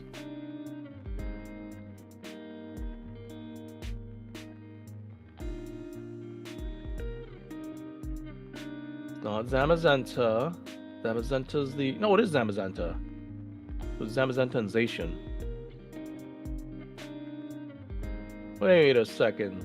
Zacian is fairy type?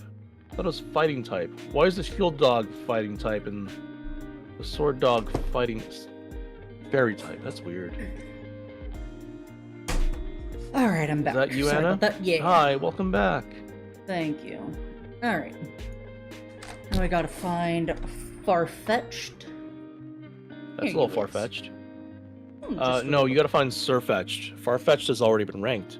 Farfetch'd is evolve into Surfetch'd. There's no Galarian variant. There's a Galarian Farfetch'd. Oh, there is. Never mind. Where's Galarian Farfetch'd then? It was There it is. next to Galarian Weezing. Got it. It's got a big old leak. I remember I said hello to you, Flash, so hello.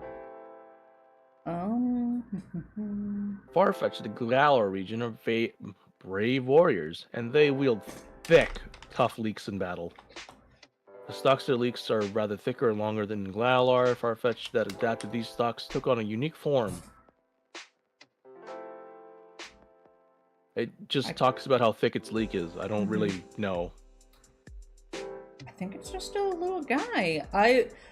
With the way that you have to evolve it by letting it get, what is it, 3 crits in one battle? 3 crits in one battle. Where... yeah. That is a problem. I love how in its evolve thing, it's like a leak and then dire hit. Land 3 crits in battle. I don't like how Surfetch'd, though, when it's shiny, turns into a gold, like a yellow baby duck. Kind of weird. Let me take a gander. Gotta scroll through everything. Yeah. Because it can just breed with so many Pokemon.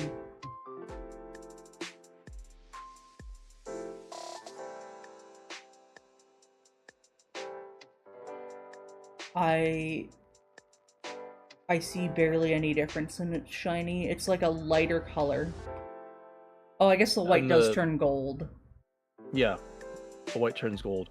Weird. Anyways, I don't think this bird flies because it's always carrying around its leak. Yeah. It can probably just walk around. I'll put it in top manners. Yeah, I think that's fair. Some of my Pokemon aren't loading in top manner, so I'm gonna reload after I put down Surfetch'd. Because I'm also gonna put it there, because it just talks about how it has the leak, and the leak is also food.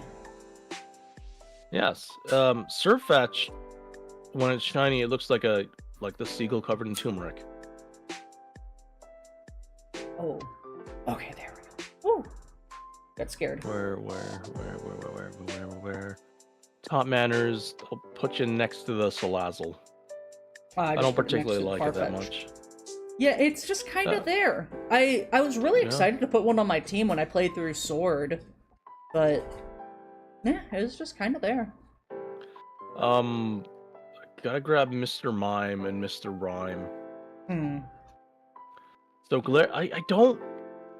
I don't like the Mr. Mime lines. It really bugs me.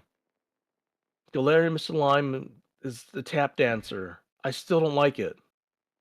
It spooks me. It's Uncanny Valley. It's kind of weird looking.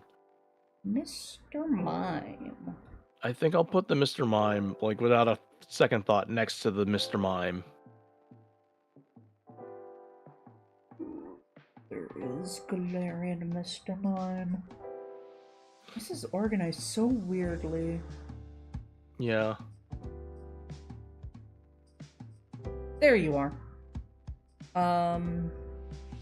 Then I put regular Mr. Mime in, put it back. It's next to Lick a Tongue for me. I don't like him. And then Mr. Rhyme is like less offensive. I still don't like it. Yeah, I don't remember where I put it. You can go under the Behem. I like Mr. Was that Mr. Mime or Mr. Rhyme? Both of them. Both of them? Yeah, that's fair. Mr. Mime and Mr. Rhyme. I don't like them. They're just Uncanny Valley weirdos, dudes. Yeah. There is... Is there a Galarian Yan mask? Where is yeah, it? it's right next to Weird Ear. Weird. That's so weird. Why is it organized so weirdly? The clay slab cursed with engravings took possession of a Yan mask. The slab is said to absorbing the Yan mask's dark power. So this is worse than a Yan mask. It's said this Pokemon was formed from an ancient clay tablet was drawn to a vengeful spirit. Yeah. Where is Yamask? Where did we put Yamask? I don't know where I put Yamask. Like, at all. I don't either. It just disappeared. I'm pretty sure I put Kofagrigus in... yeah, Kofagrigus Back. is near the bottom of Put It Back. Yeah. And I think I'll put it right next to it, honestly. I don't know where I put Yamask, but... we'll just say it's, in the spot that it deserves. Well, Yanmask is a little more tragic. Galarian Yanmask is much more dangerous. Yeah. Oh, I went to the wrong thing. Fine, the coffee. I'll put it next to the swords. So, Runerigus, though, I think is also like a big menace. I mean, it looks like a menace. Powerful course woven into ancient painting. After absorbing the spirit of Yamask, the painting began to move. Never touch a childlike body, or you'll be shown horrific memories. Beheld the picture of the carving. Ah, Yeah, so we definitely don't really want it. Right next to Kofagrigus. Oh, I found Yamask. It was essentially next to the swords. At least for me. The swords.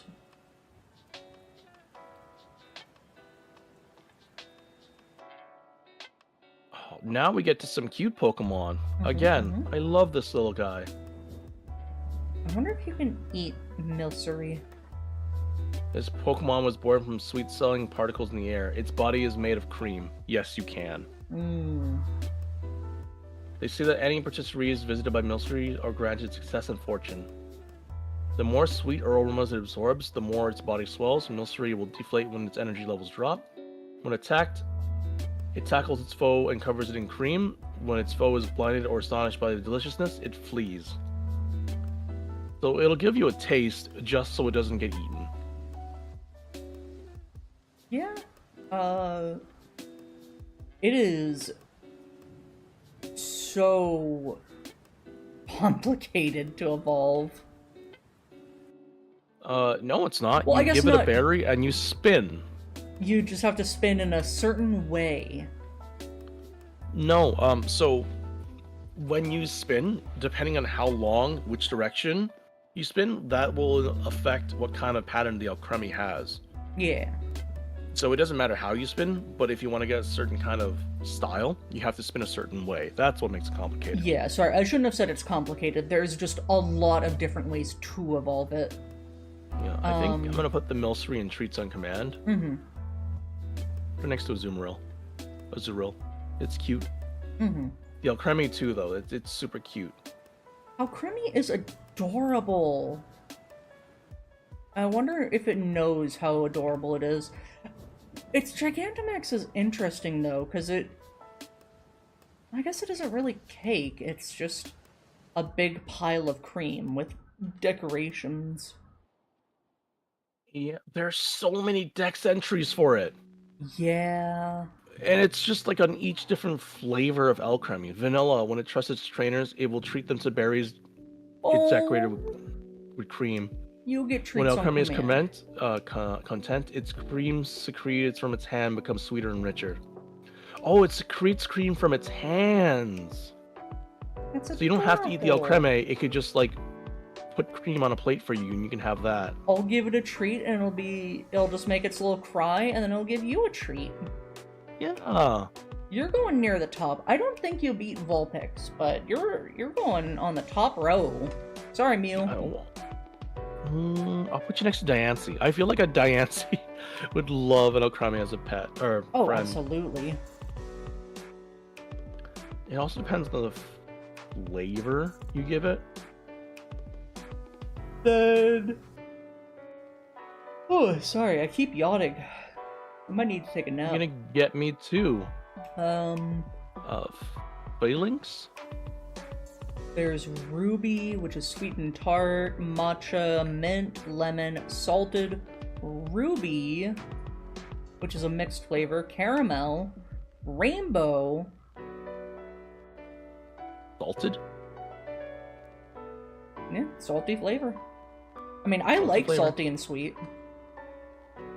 Yeah, salty and sweet is nice.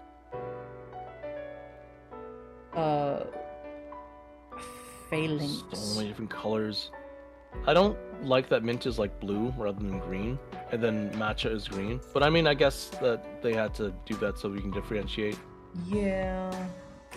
I mean, I would have made the matcha like a dark green, and... Well... I don't know. I think the mint kind of works, because it kind of reminds me of Miku. Yeah, I can see that. And that's kind of my definition of a mint color is Miku. Go-Wii-U.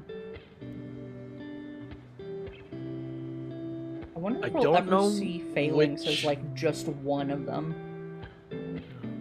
I don't know which Alchemy color I'd like though. I mean, I think vanilla cream is pretty nice on its own. Like it's cute pink. I like Ruby. Oh, there's Ruby Cream and Ruby Swirl. I think I like Ruby Swirl. I like the mix of the colors. Although Rainbow Swirl just looks really cute too. And if you do Rainbow Swirl, it could give you any flavor. True.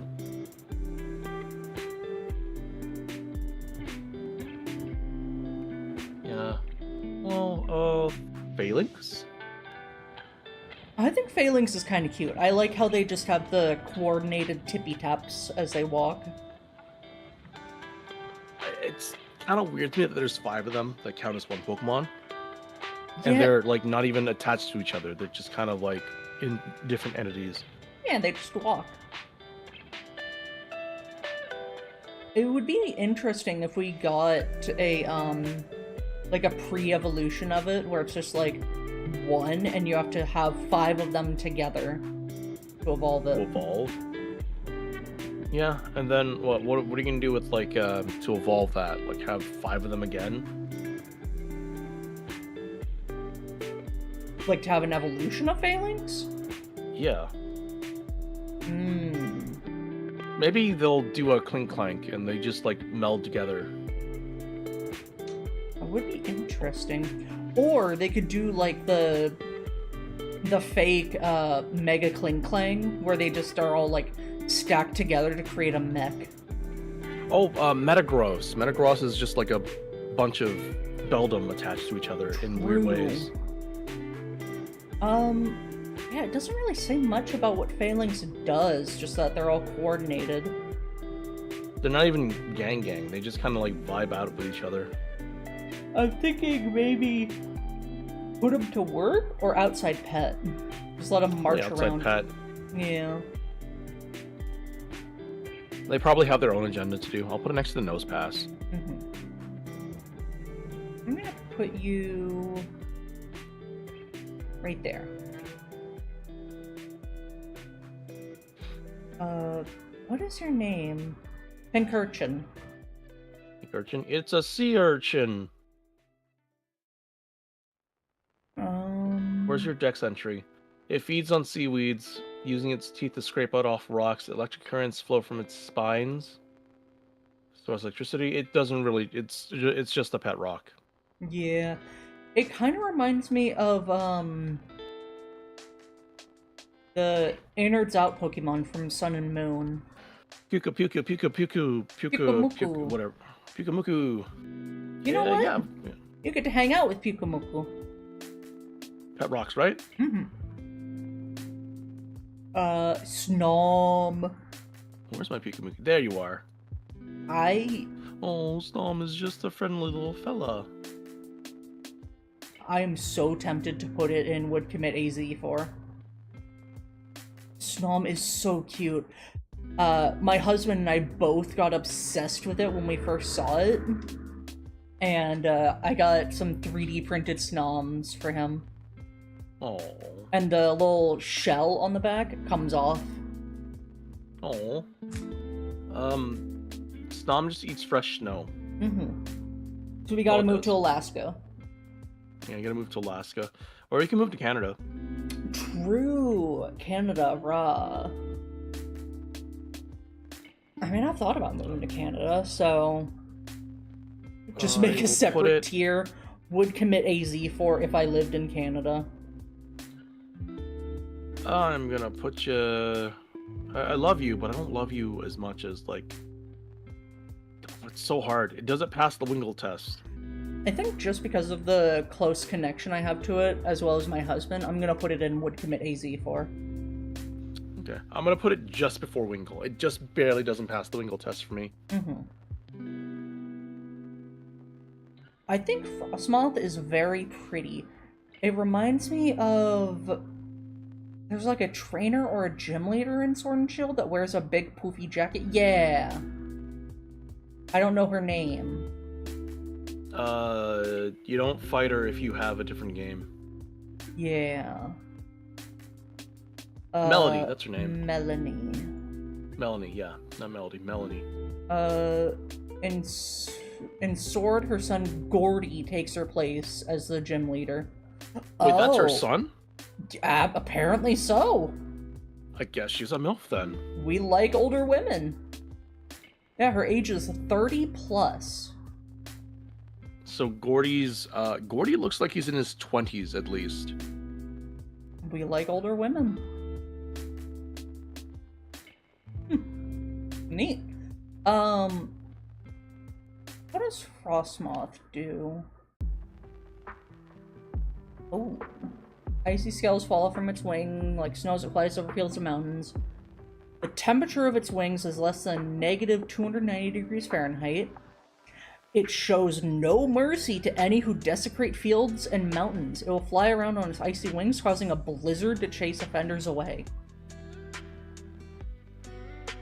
I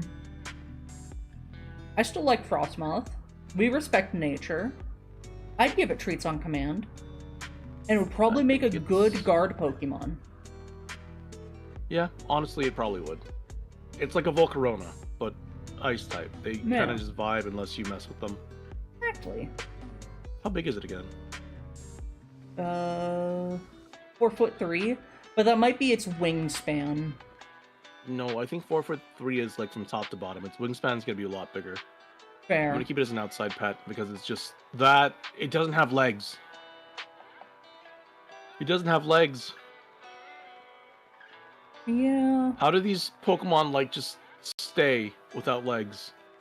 They just kind of land on the ground. It's got the little dealy bopper underneath. That's part of its wing. Yeah, that is part of its wing. Oh, I thought that was like a little dealy bopper. It almost looks like it would have like little nubbins underneath its fur coat. It kind of looks like it's got little arm nubbins. Yeah. So maybe it deploys it. I don't know.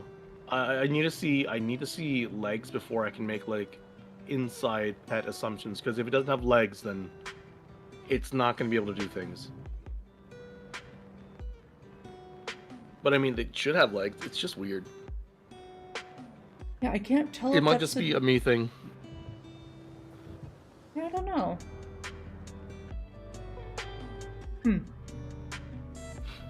I still like it. I'd give it treats on command. I'll figure out a way. That's fair. I'm going to put it next to the Vespa Queen. An outside pet. I mean, I guess it would want to be outside. Unless you have, like, AC in your house perpetually. Yeah, I'll put it next to the Auroras. Spent the last 30 minutes playing Omega Ruby. I'm enjoying it so far. Quick question, can you capture a world when we're at 102? Yes, it just has a low spawn rate. Omega Ruby Alpha Sapphire is like one of the best Pokemon games. That was a deep breath. Yeah. I haven't played that in a while. I need to revisit some old Pokemon games, but I don't want to play them if it's not on stream. How do you feel about Stonejourner? Just a pet rock. Yeah, it's just a pet rock from what I'm seeing from its dex entries.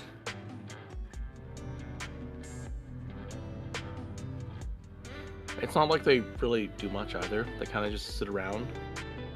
They just kind of walk around and sit around. Oh no, you got me going too now. I'm sorry. Why would you do this to me, Anna? I think Ice Cube is neat. I like its shiny where it gets pink ice. Frankly, they kind of annoy me. Every time I have to deal with them, it's always, oh, Ice Cube. And I don't ever... It says hit with a physical attack. And I almost always have like physical Pokemon, so it annoys me greatly that I have to like hit it thrice before anything happens to it. Wait. It's situational Mimikyu. Ice? Is that why I can't? Ugh! Click it, jeez. When it's in Ice Phase and hit by a physical move, it takes no damage. Yeah, it's situational Mimikyu. Whereas Mimikyu just like snaps its neck and takes a little bit of damage, Ice Cube nullifies all damage and loses its ice head. Huh. I find it interesting that it's not a no ice face, it's a noise face. Noise face? Yeah. Noise. I guess. How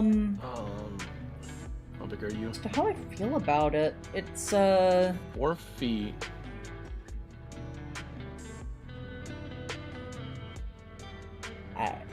If you lick the ice covering its face, you'll find a faintly salty taste.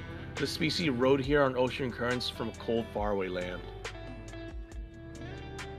I'm just gonna put it with the pet rocks. I'll put it with Regice and the snowflake one that I don't remember the name of. This Pokemon keeps heat-sensitive cool head in ice. It fishes for food, dangling its singular hair into the sea to lure prey. That's weird. Yeah. I'll put it next to the Reggie Ice. Gotta move Reggie Ice around, though.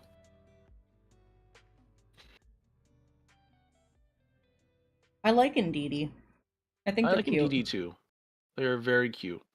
And, you know what? They're essentially Chanseys of the area. Yeah. Oh, yeah, because in the Pokemon centers they have them there. Yeah. Well, males act as valets, and females... What do females do? They're smart. They're adorable. They all... You know, these are good. Females are particularly good at babysitting. You know what? They both go on treats in command. Yeah. How high? How high? Do they pass the Wingull test? I think they pass the Wingull test. They pass a lot of the tests. They pass a lot of the tests. They pass the... I don't think they pass the Altaria test, though, but they're just shy of the Altaria test. Female first, male second. Oh, yeah. Male is cute, but the female has like a cuter face, and the male just looks angry. But he's a good guy. The female is adorable. The female is also more defensive. And so they're really good in, trick room teams. I mean, that and follow me, so, you know, they just sit there, tank a couple shots, trick room. Really good defensively. I was carrying one for a little bit as well on my playthrough of Garvai, I believe.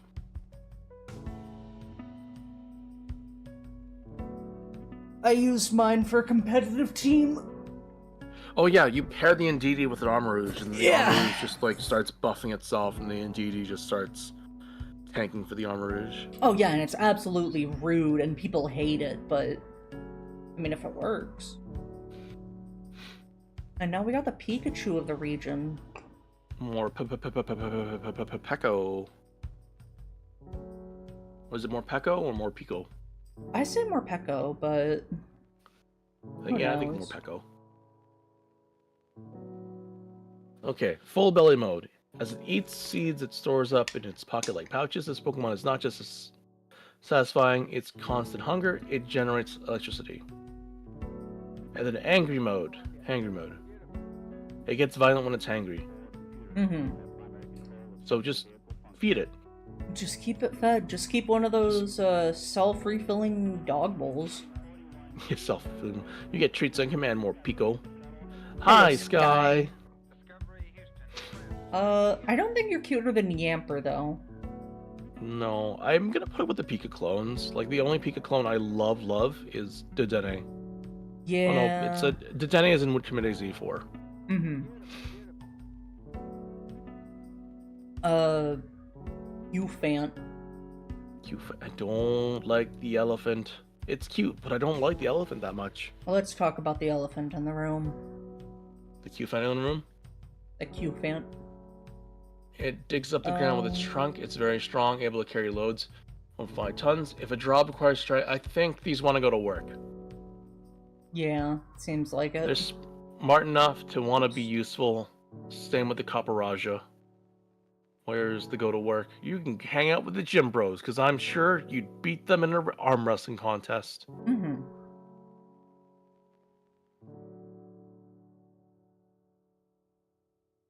How goes the Pokemon Peak? We're almost done ranking this. I think we got like 22, 23, 24, 25, 26, 27, 28, 29, 30, 31, 32 Pokemon left. Caparaja? Same thing? Yeah. Yeah, they work together with humans. They go to work. They came from another region long ago and worked with humans. Okay, hear me out here. If they came from another region, we're gonna have to see this region eventually, yeah? I don't know. You don't know? Oh, no, we're definitely gonna have to see this other region if they came from another region. I keep saying this because of the last legendaries that they gave us in Pokemon Scarlet Violet, where it was the Wo-Chien, Pao, Fish, and the Deer. That we're gonna see like Orient Asia as our next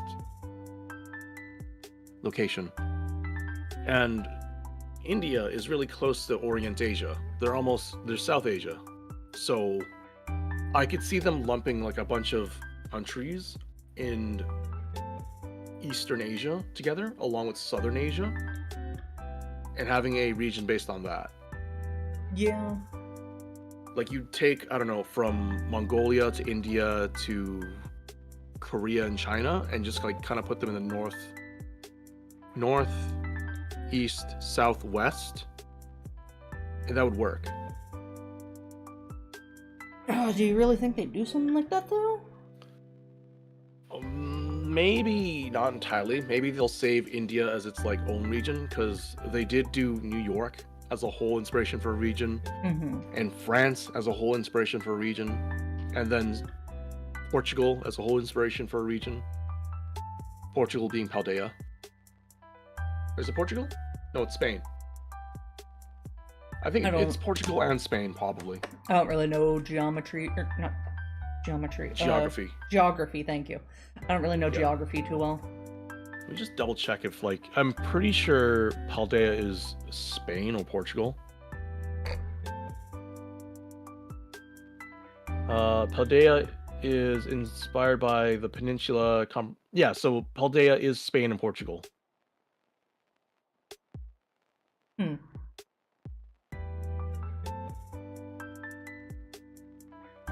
Yep. Okay. So I could see them doing like maybe 2 or 3 countries that are super similar to each other, like that. I mean, they have Asian elephants in Asia. That's why they called Asian elephants.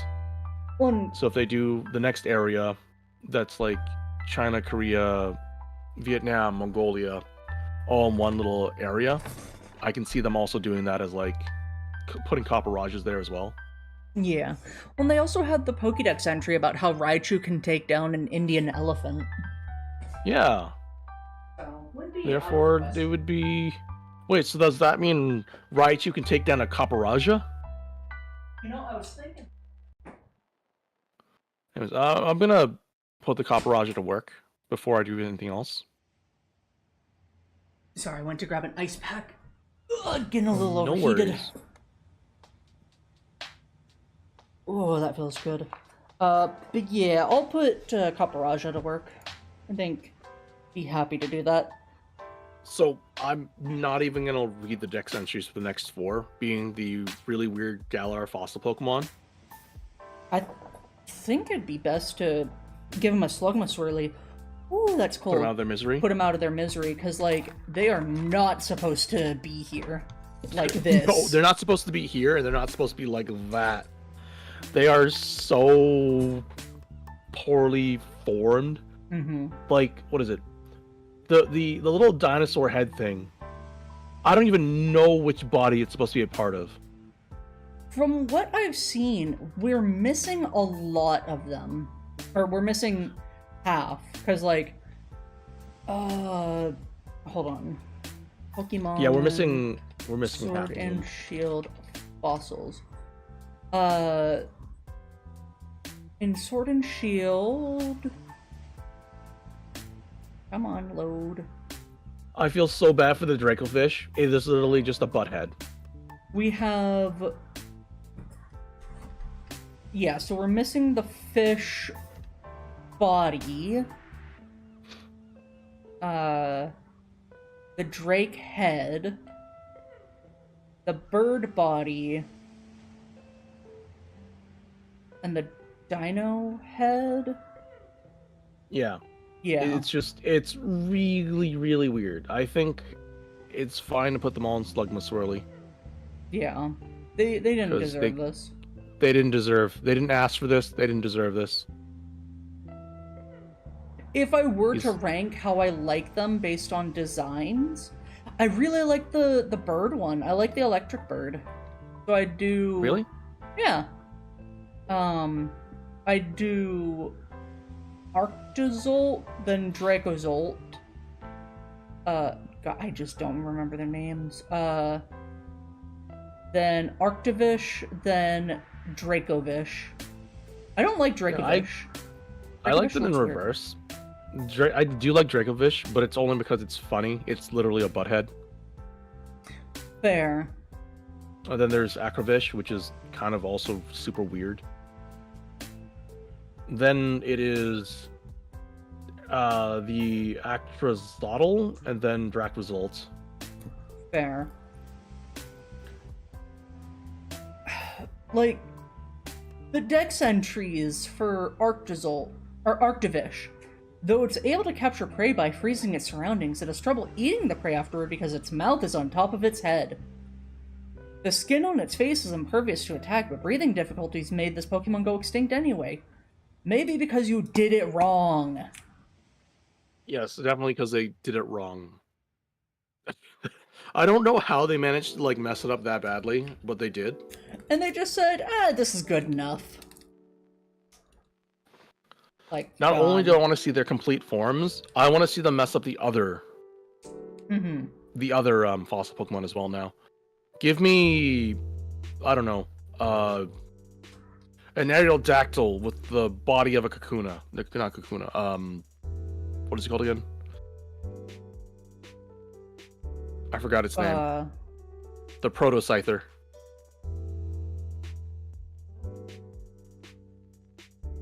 Yeah, I don't remember. I don't remember either. Kabutops. Kabuto and Kabutops. Yeah, Kabutops. Yeah, so Kabutops. Give me an Aerodactyl with a Kabutops body. It'll be super weird. Yeah. There is... It'll be like a weird little dragon raptor thing. Yeah. I like the fan art for the completed fossil Pokemon because a lot of them seem to have really similar themes, and I just really like that. They're pretty neat. Mm-hmm. Duraludon? Duraludon. Uh,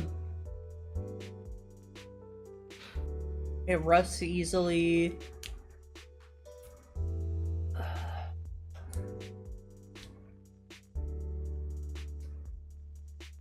I think they're pretty cool. Yeah, I think they are pretty cool. It's a very Uh, interesting design, and especially for a dragon steel type. So, hear me out here. They're 5'11", Mm-hmm. and they only weigh 88 pounds. If they were heavy metal, then they're double that, meaning they're 170 pounds or 180 pounds, which I'm like 225 pounds. Mm-hmm. So it's lighter than me still, despite being a dragon metal type. And then if it's light metal, it weighs 44 pounds. Yeah. I think these could be like pretty okay indoor pets. I can put them as like top manners, and they could just do whatever the heck they want inside the house. Yeah. I wouldn't like let one sleep on my bed, Mm-mm. or maybe it could like, I don't know, it can go on my bed, but it can't sleep on my bed. Now, it does say... Let me see if I can find it. Its metal body is durable, but prone to retaining heat. It vents this heat from the slits in its tail. So... It could also be a pretty good heater. It could be a good heater. Ooh, I mean, that bumps it up a couple notches. I'm gonna put you right next to the Archon. Nice I'll nice put it middle next spot to for it. next to Volcarona. I do like the Duraludon. It's a cool Pokemon. It's not like cute in any way, but it's a cool guy. I like him. He's a pretty chill guy. How about Dreepy? After being reborn as a ghost Pokemon, Dreepy wander areas it used to inhabit back when it was alive in its prehistoric seas. Oh, yeah. If this weak Pokemon is by itself, a mere child could defeat it, but Dreepy has friends to help it train. It can evolve into much stronger. Oh, they have a habit of biting Clauncher, even though it doesn't feed on them. That's funny. It pokes at Pokemon in the water for fun. It pokes at them? Mm-hmm.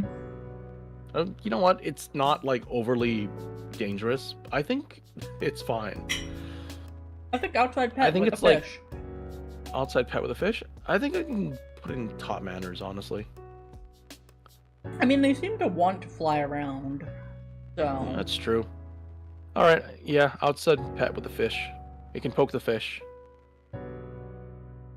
Put you next to the Swan. What is Swan over here? Move Swan around. I do like how Dracloak always has a Dreepy on top of its head. It is funny and it's cute. Capable of flying at faster than 120 miles per hour, it battles assigned along Dreepy and dotes on them until they successfully evolve. Oh, they're like parents, or big brothers, or sisters. Without a Dreepy to place on its head and care for, it gets uneasy, so it'll try to substitute any Pokemon it finds for the missing Dreepy. That's cute. That's adorable. Yeah, I think I'll keep it with the Dreepy.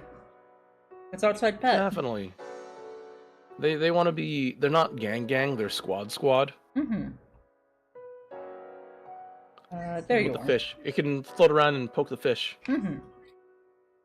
They don't do it maliciously. They're just playing around. Yeah, it's playing around. Dragapult though. When it isn't battling, it keeps Dreepy in the holes in its horn. Once it starts to fight, it launches Dreepy like supersonic missiles. Apparently, the Dreepy inside the Dragapult's horn are eagerly looking forward to being launched at Mach speeds. I think it's just a game to them. My Bulbapedia is not working right now. There we go. Dragapults can make its whole body transparent, clearing its mind. Even Dreepy and its Dragapult's horn become invisible. The fastest Dragapult of the group is always surrounded by Dreepy, and they want to fly at supersonic speeds.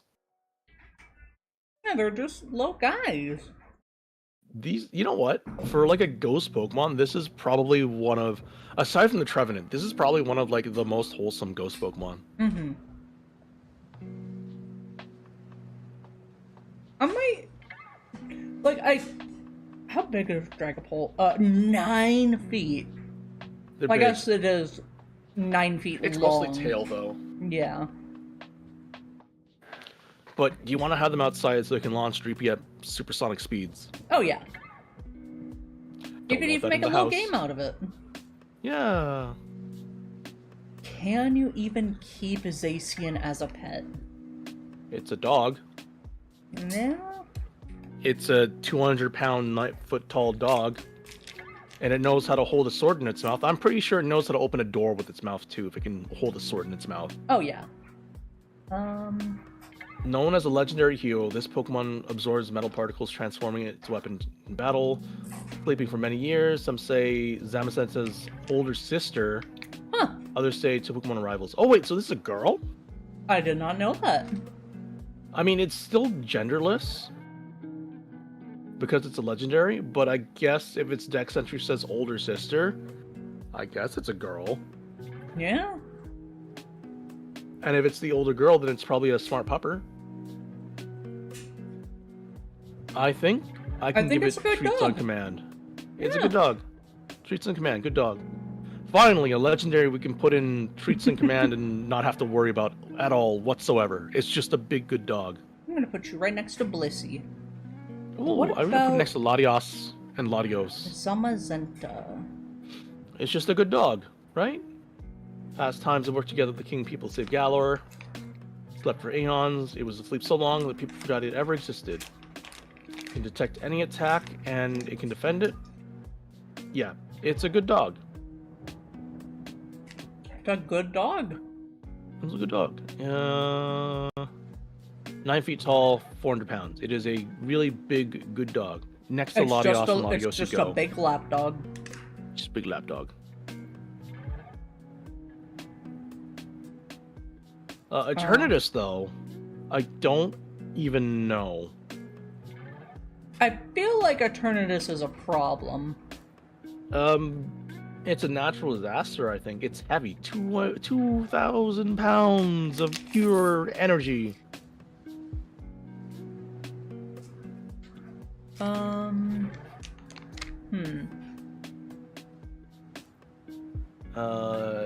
Core, Yeah. chest absorbs. Yeah. It rips holes in space-time amid the storm.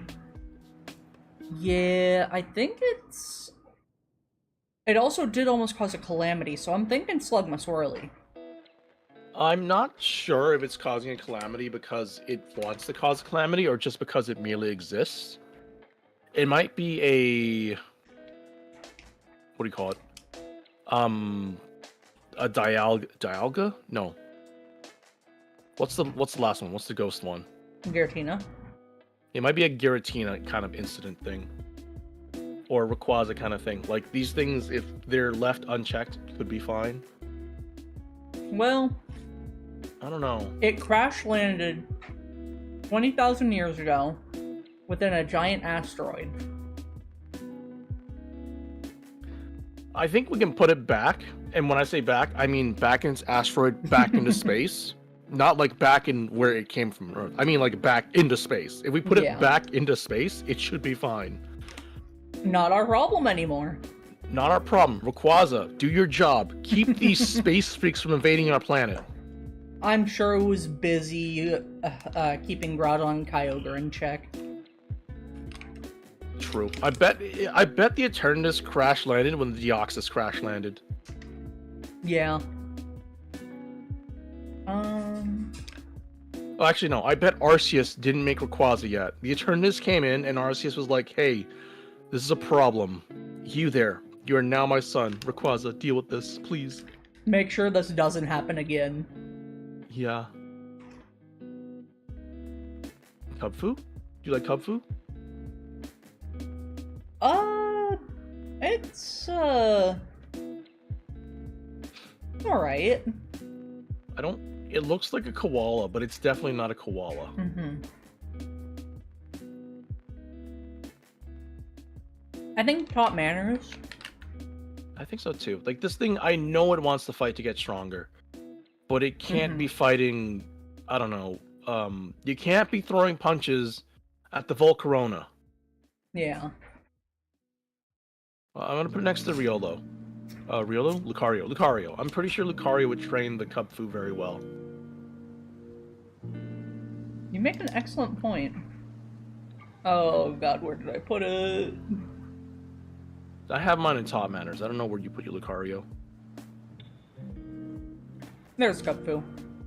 Lucario, you get to go right next to it. Now, there's two different Ursifus. Surging Strikes and Rapid Strike. Sorry, Single Strike and Rapid Strike. Mm-hmm. Single Strike, one-hit KO, leaps in the air, close combat. Inhabiting mountains of distant regions, this Pokemon can race across sheer cliffs, training its legs and refining moves. Rapid Strikes believe this Pokemon model after fighting in rivers, somehow rapid, somehow calm. I don't know. I really don't know. Because these Pokemon are just bred for fighting.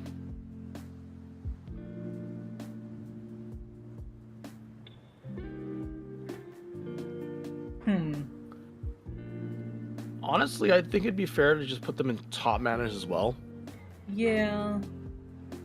We'll keep them next to the Cupfu. Yeah. If they want to go outside, they have hands open doors. They can go outside and train the mountains whenever they want, come back whenever they want. And if they want to... Actually, no, we can put them to work. Put them in the dojo. Put them to work. That seems like a more appropriate place for them. At the very top of the gym, bros. Where? There you are. Yeah, I'm pretty sure they would grab a sock and a throw and an Incineroar and they'd open up their own Poke Dojo. Oh, absolutely. All you need to do is like rent the space for them and everything else is by their own design. I don't know anything about Zarude. I don't know anything about Zarude either. I know it had a movie. I know it raised a kid. I haven't seen the movie. Oh no, the Dada Zarude. This Zarude left its pack to raise a human child. The cloth around the Zarude wrapped its child, comforting and okay. Lives in dense forests. Incredibly aggressive, and other Pokemon in the forest fear it. We could probably put it back in the forest. Yeah, that sounds fair. It does look super intimidating. Just saying. It does. Reggie Elecki. This Pokemon's a cluster of electrical energy. It's said removing the rings on Elecki's body will unleash its latent power. The entire body is made up of a single organ that generates electricity. Reggie Elecki is capable of creating all of Galar's electricity. That sounds dangerous. But it's also a Reggie. And there's a chance of keeping it as an outside pet with the other pet rocks. I mean, I'm just going to put it with the other Reggies. They kind of just all... If you don't really disturb them and you let them be, I think they just kind of exist. Yeah, I gotta be sure about Reggie Draco, though. I think Reggie Draco is also fine for the most part. We'll have to read its dex entry in a bit. An academic theory proposes that Reggie Drago's arms were once the head of an ancient dragon Pokemon. The theory remains unproven. And its body is composed of crystallized dragon energy. Reggie Drago is said to have the powers of every dragon Pokemon. Yeah, I don't know. Doesn't say anything about its disposition. No, didn't say anything. I feel like, for the most part, Reggies are kind of... They're forces of nature, but they're forces of latent nature. Yeah. So they have the ability to be destructive, but they're, rather than being destructive, they're kind of just embodiments of the aspect and kind of just sit there.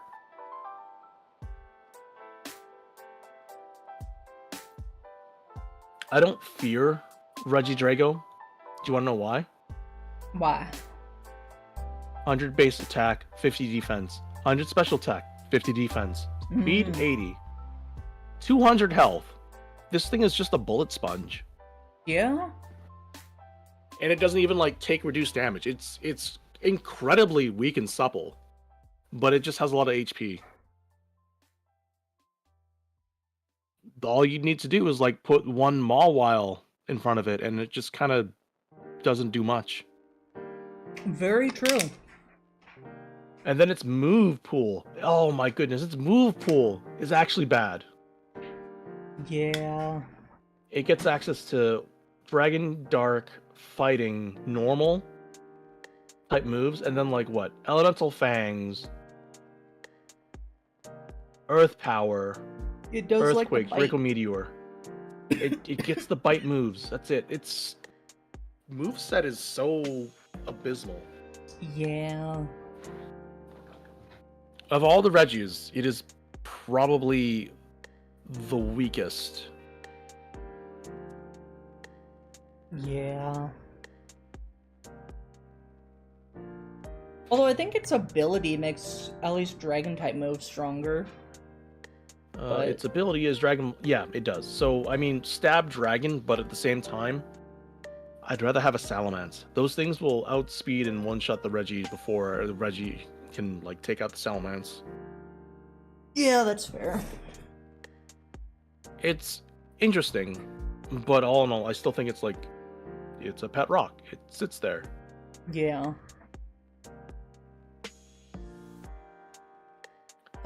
So, I never beat the Crown Tundra DLC because there was just so much text and like monologuing. Yeah. It bored me so much. Yeah, that's fair. I did play it, but I didn't really pay attention to a lot of what was going on. Because I got bored with it as well. Glastrier.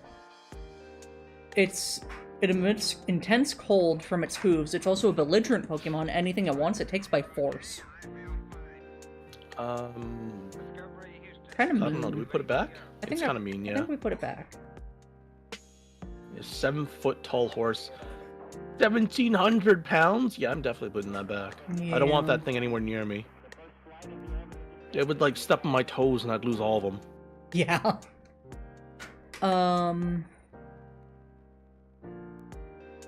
Spectrier. It probes its surroundings with all its senses save one. It doesn't use its sense of sight. Spectrier's kicks are said to separate soul from body. As it dashes through the night, Spectrier absorbs the life force of sleeping creatures. It craves silence and solitude. I think it wants to be put back. I think it wants to be put back.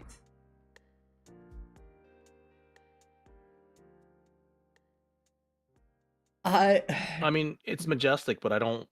Okay, so when it says its kicks can separate soul from body, By I the think eye it's of fair. Agamotto. yeah, the Eye of Agamotto. That's kind of funny though. It only weighs like 93 pounds. 98 pounds. It is a ghost, so... It is a ghost. What's your attack stat at? Special attack is 145. I'm sure that its special attack kick can knock your soul right out of your body. Yeah. I just can't think of a special attack kick. I don't know. What moves does it have? Does it have a special attack kick? It's got... It's got a bit It has of double kick. beam. It's got Shadow Ball. Nasty Plot. Oh my goodness. Its move pool actually sucks. Yeah. Let's see. It learns 2 special moves on level up, and the rest are physical. Yeah. And then it can learn a ton of like special TMs, but just like on level up. Only 2 special moves? That's kind of sad. That being Hex and Shadow Ball.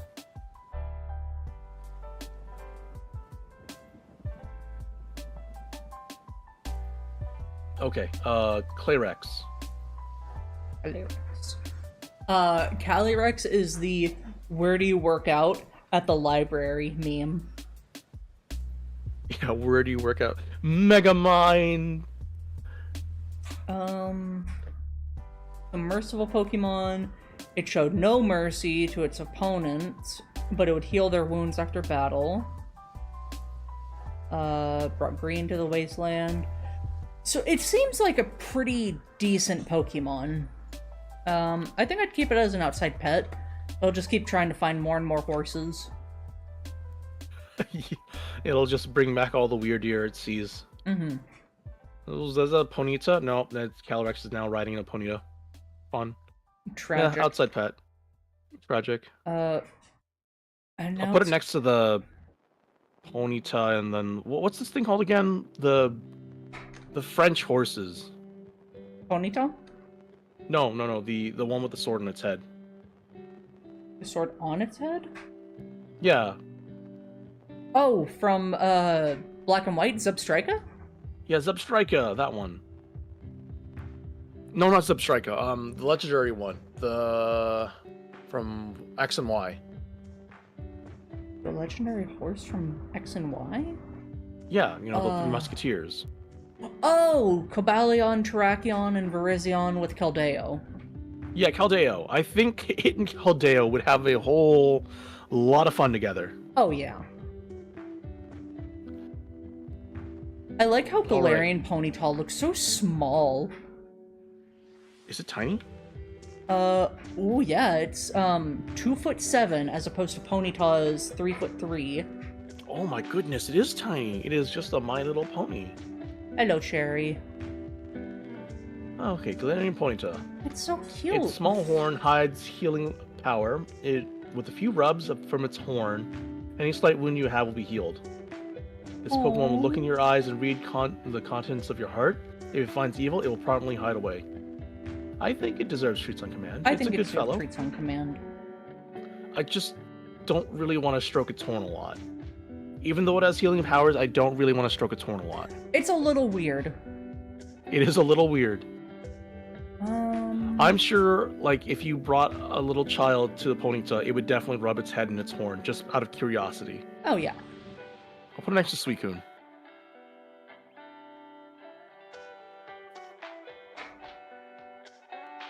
What about the Galarian Rapidash? What do you like? Honestly, I love the whole majestic unicorn motif. I think it looks really good. I think so too. Like, base Rapidash is literally just a horse with fire. This looks like a Pokemon. Little can stand up to its Psycho Cut. Unleashed from this Pokemon's horn, the move will punch a hole right through a thick metal sheet. Brave and prideful. Considering that, like, Steel resists Psychic, it doesn't resist Psychic. Does it resist Psychic? It does, yeah. Yeah, that's saying something then. Brave and prideful, this Pokemon dashes airily through the forest, its steps aided by the psychic power stored in the fur on its fetlocks. What's a fetlock? I think it's the hair near its hooves. Yeah, that makes sense. Fetlock. Hi, Ultra. It refers to a horse's joint, specifically the joint where the cannon bone, proximal sesamoid bones, and the first phalanx pastern meet. So it's toes. Yeah, it's the area right up above its hoof. Okay. Yeah, it's just Where would a we put the Rapidash? bouncy horse. It's 5 feet. It's just a horse.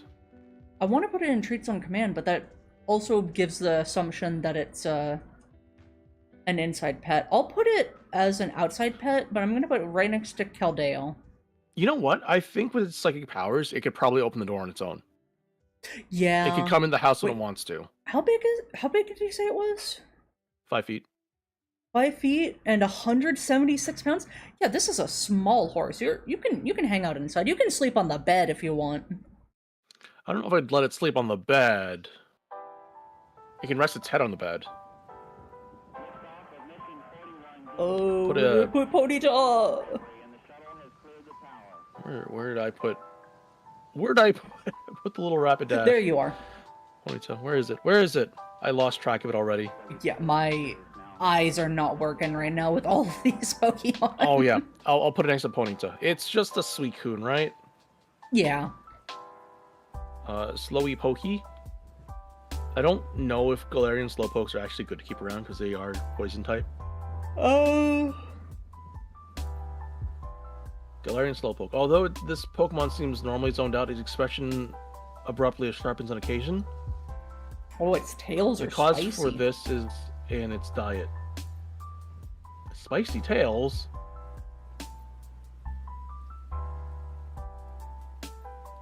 Oh. I mean, where did I put Slowpoke? I will just put this next to Slowpoke. It's just a Slowpoke. There is no difference. It's just an outside pet. It gets to hang out with a fish. Fish? And I assume that's where I put fish. Slowpoke. I mean, that would be where it is too. Where are you, Slowpoke? Yeah, I found Slowbro. Where's Slowpoke? Let's see. I just found Slowking. Where's Slowpoke? Oh, I found Slowpoke. Slowpoke's on Treats in Command. Oh, you know, I'll put it there too. It's Makes just a Slowpoke. sense. Oh yeah, there it is. Low on Treats on Command, but he just vibes. He's just like me, for real, for real. Yeah, for real, for real. Did you see that? There's like this one little comic where some guy left his Slowpoke to go to work, and then by the time the Slowpoke realized they were gone, they came back already, and then started crying. Yeah.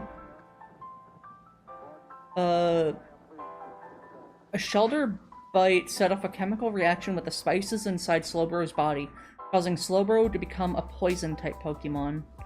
Wait. Is Galarian Slowpoke not a poison type? It is psychic! It's poison psychic. No, regular Galarian Slowpoke is just psychic. Just psychic? Yeah! Oh, that's weird. Huh. Where's Galarian Slowking? Is that a thing? Yeah, you just have to go back to Slowpoke since it's a split evolution. Oh, yeah. No, I meant like on the list. I don't see it on the list. I don't see Galarian Slowking on the list. Oh, there it is. Okay, found it. Oh, there you are. You were just a little bit further on. These are weirdly listed. They are. Let's see. Galarian Slowbro. I think you're chill too, right? Galarian Slowbro occasionally latches out because the Shelder bites down hard on his arm to suck out more poison. So... Okay. The Shelder seemed blissful. The taste of the Slowbro, even though toxins seeking through the bite have caused the Shelder to faint. It'll bites the Slowpoke, sucking out its poison, causing it to itch, so the Slowbro occasionally lashes out. I think it's top manners.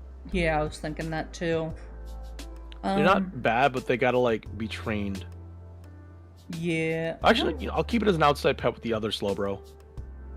Oh, do you have... Yeah, that would probably be a good idea. Where did I put it? I put near the fish. Fish. Fish.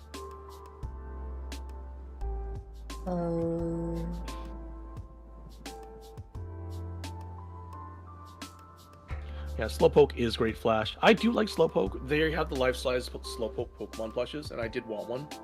But they're so expensive. Why is everything so expensive? Pokemon plushes are expensive in general. Oh my goodness. Have you seen my pile of Eevee plushes? I have. It's pretty great. Galarian Slowking, I think... Yeah. They look evil. A combination of toxins and the shock of evolving has increased Shelder's intelligence to the point that Shelder now controls Slowking. Oh. Administers potions to weaken Pokemon it sees. These potions are divided from poisons it secretes from the horns. It increases potions by mixing toxins with the food it eats. Not even Slowking itself knows the effects the potions will have. I mean, is it trying to heal them or hurt them? I don't know what's going on here. He's just like a little plague doctor. I'm gonna say put it back. It has incredible intellect and intuition whenever the situation remains calm and collected. It doesn't say it has, like, evil disposition or anything. Yeah, but the Shelder took control of it. That's true. So it's no longer derpy. It's just weird. Yeah. Yeah, put it back. It's fine. I'm gonna put you right... Come on, right there. Next is Wheezing. Wheezing.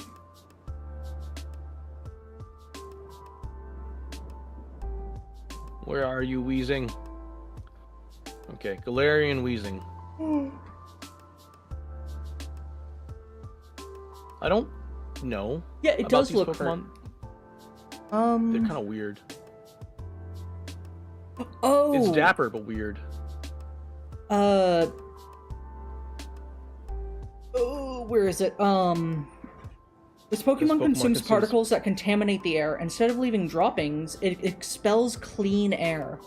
So, oh, that's pretty good. I'm gonna say put it to work. You take it to a factory, and it just takes all the bad and makes it good. That sounds like a great idea. You go pretty high on the list, because that would be really important to have in our day and age. Definitely. Everyone should have a Galarian wheezing. Mm-hmm. Then there's coughing is always so happy. Galarian Articuno fires beams from its eyes. Is it good though? Because like I'll be honest, when I look at the Galarian trio, they look a lot more menacing than the regular trio. Yeah, and I don't know if that's just how they look or if they actually are. Because like they run from you in Sword and Shield. Yeah, it just talks about how strong it is. Yeah, I mean, I don't know what I think. I'm thinking outside pet with the other Articuno. Yeah, I think so too. Where did I put Articuno? There's Articuno. Oh no, where did I put Articuno? Did I put Articuno in top manners or something else? That'd be a weird place for it. Articuno is an outside pet next to the bat, the legendary bat. It's smart. Zapdos. It likes to run. I think it wants to stay outside then. Yeah, it likes to run through the mountains, so... Do like to run through the mountains, so outside pet with the other Zapdos. Where's its outside pet? Yeah, there it is. I put Zapdos and Moltres like really low on outside pet. Yeah, so did I. It's fair for me. I don't think they'd want to do much. The Moltres, however, it went from like normal fire to dark type. This Pokemon's sinister flame-like aura will consume the spirit of any creature it hits. Victims become burnt out shadows of themselves. The sinister aura that blazes like molten fire around its Pokemon is inspired from Pokemon named Moltres. So I think we put the Galarian Moltres back. Yeah, absolutely. You can hang out next to the Centiskorch. I'll put next to the Yavaddle. And then... Darumaka. Daruma. It lived in snowy areas for so long that its fire sac cooled off and atrophied. Now has an organ that generates cold instead. Oh. The colder they get, the more energetic. They freeze their breath to make snowballs and using them like ammo for playful snow fights. Oh. That's cute. Outside pet? I don't want it to like make snow everywhere. Yeah. Or top manners. Is that the outside pet or top manners? I'm gonna say outside pet. Yeah, I think so too.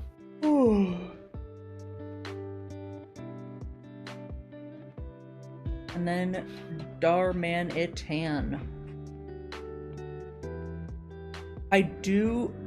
I'm slightly upset that the only ice and fire type we have is Galarian Darmanitan in Zen mode. I mean, what else could you make an ice and fire type? It's really hard to meld those two together. Yeah. Unless it's like a weird legendary thing, which has exceptions because they're legendary. Anger has reignited its atrophied flame sac. This Pokemon spews fire everywhere as it rampages. Rampages? Oh, that's Zen mode, my bad. On days when blizzards blow through, it comes down to where people live. It stashes food on the snowball on its head, taking it home for later. Though it has a gentle disposition, it's also very strong. It will quickly freeze the snowball on its head before going for a headbutt. Oh. So it's gentle, but...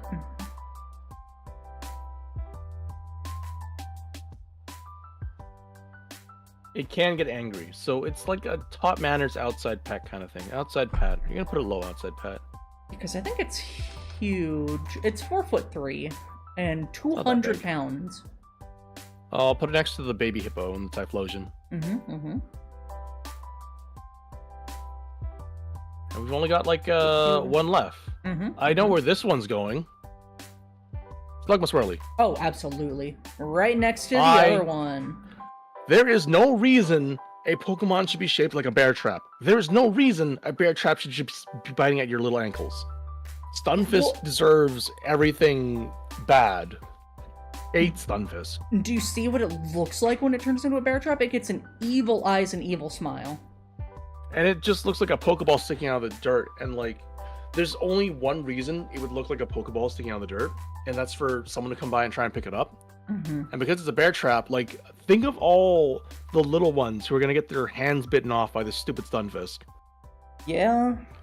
And then being like Steel Ground type 2, it's difficult to deal with.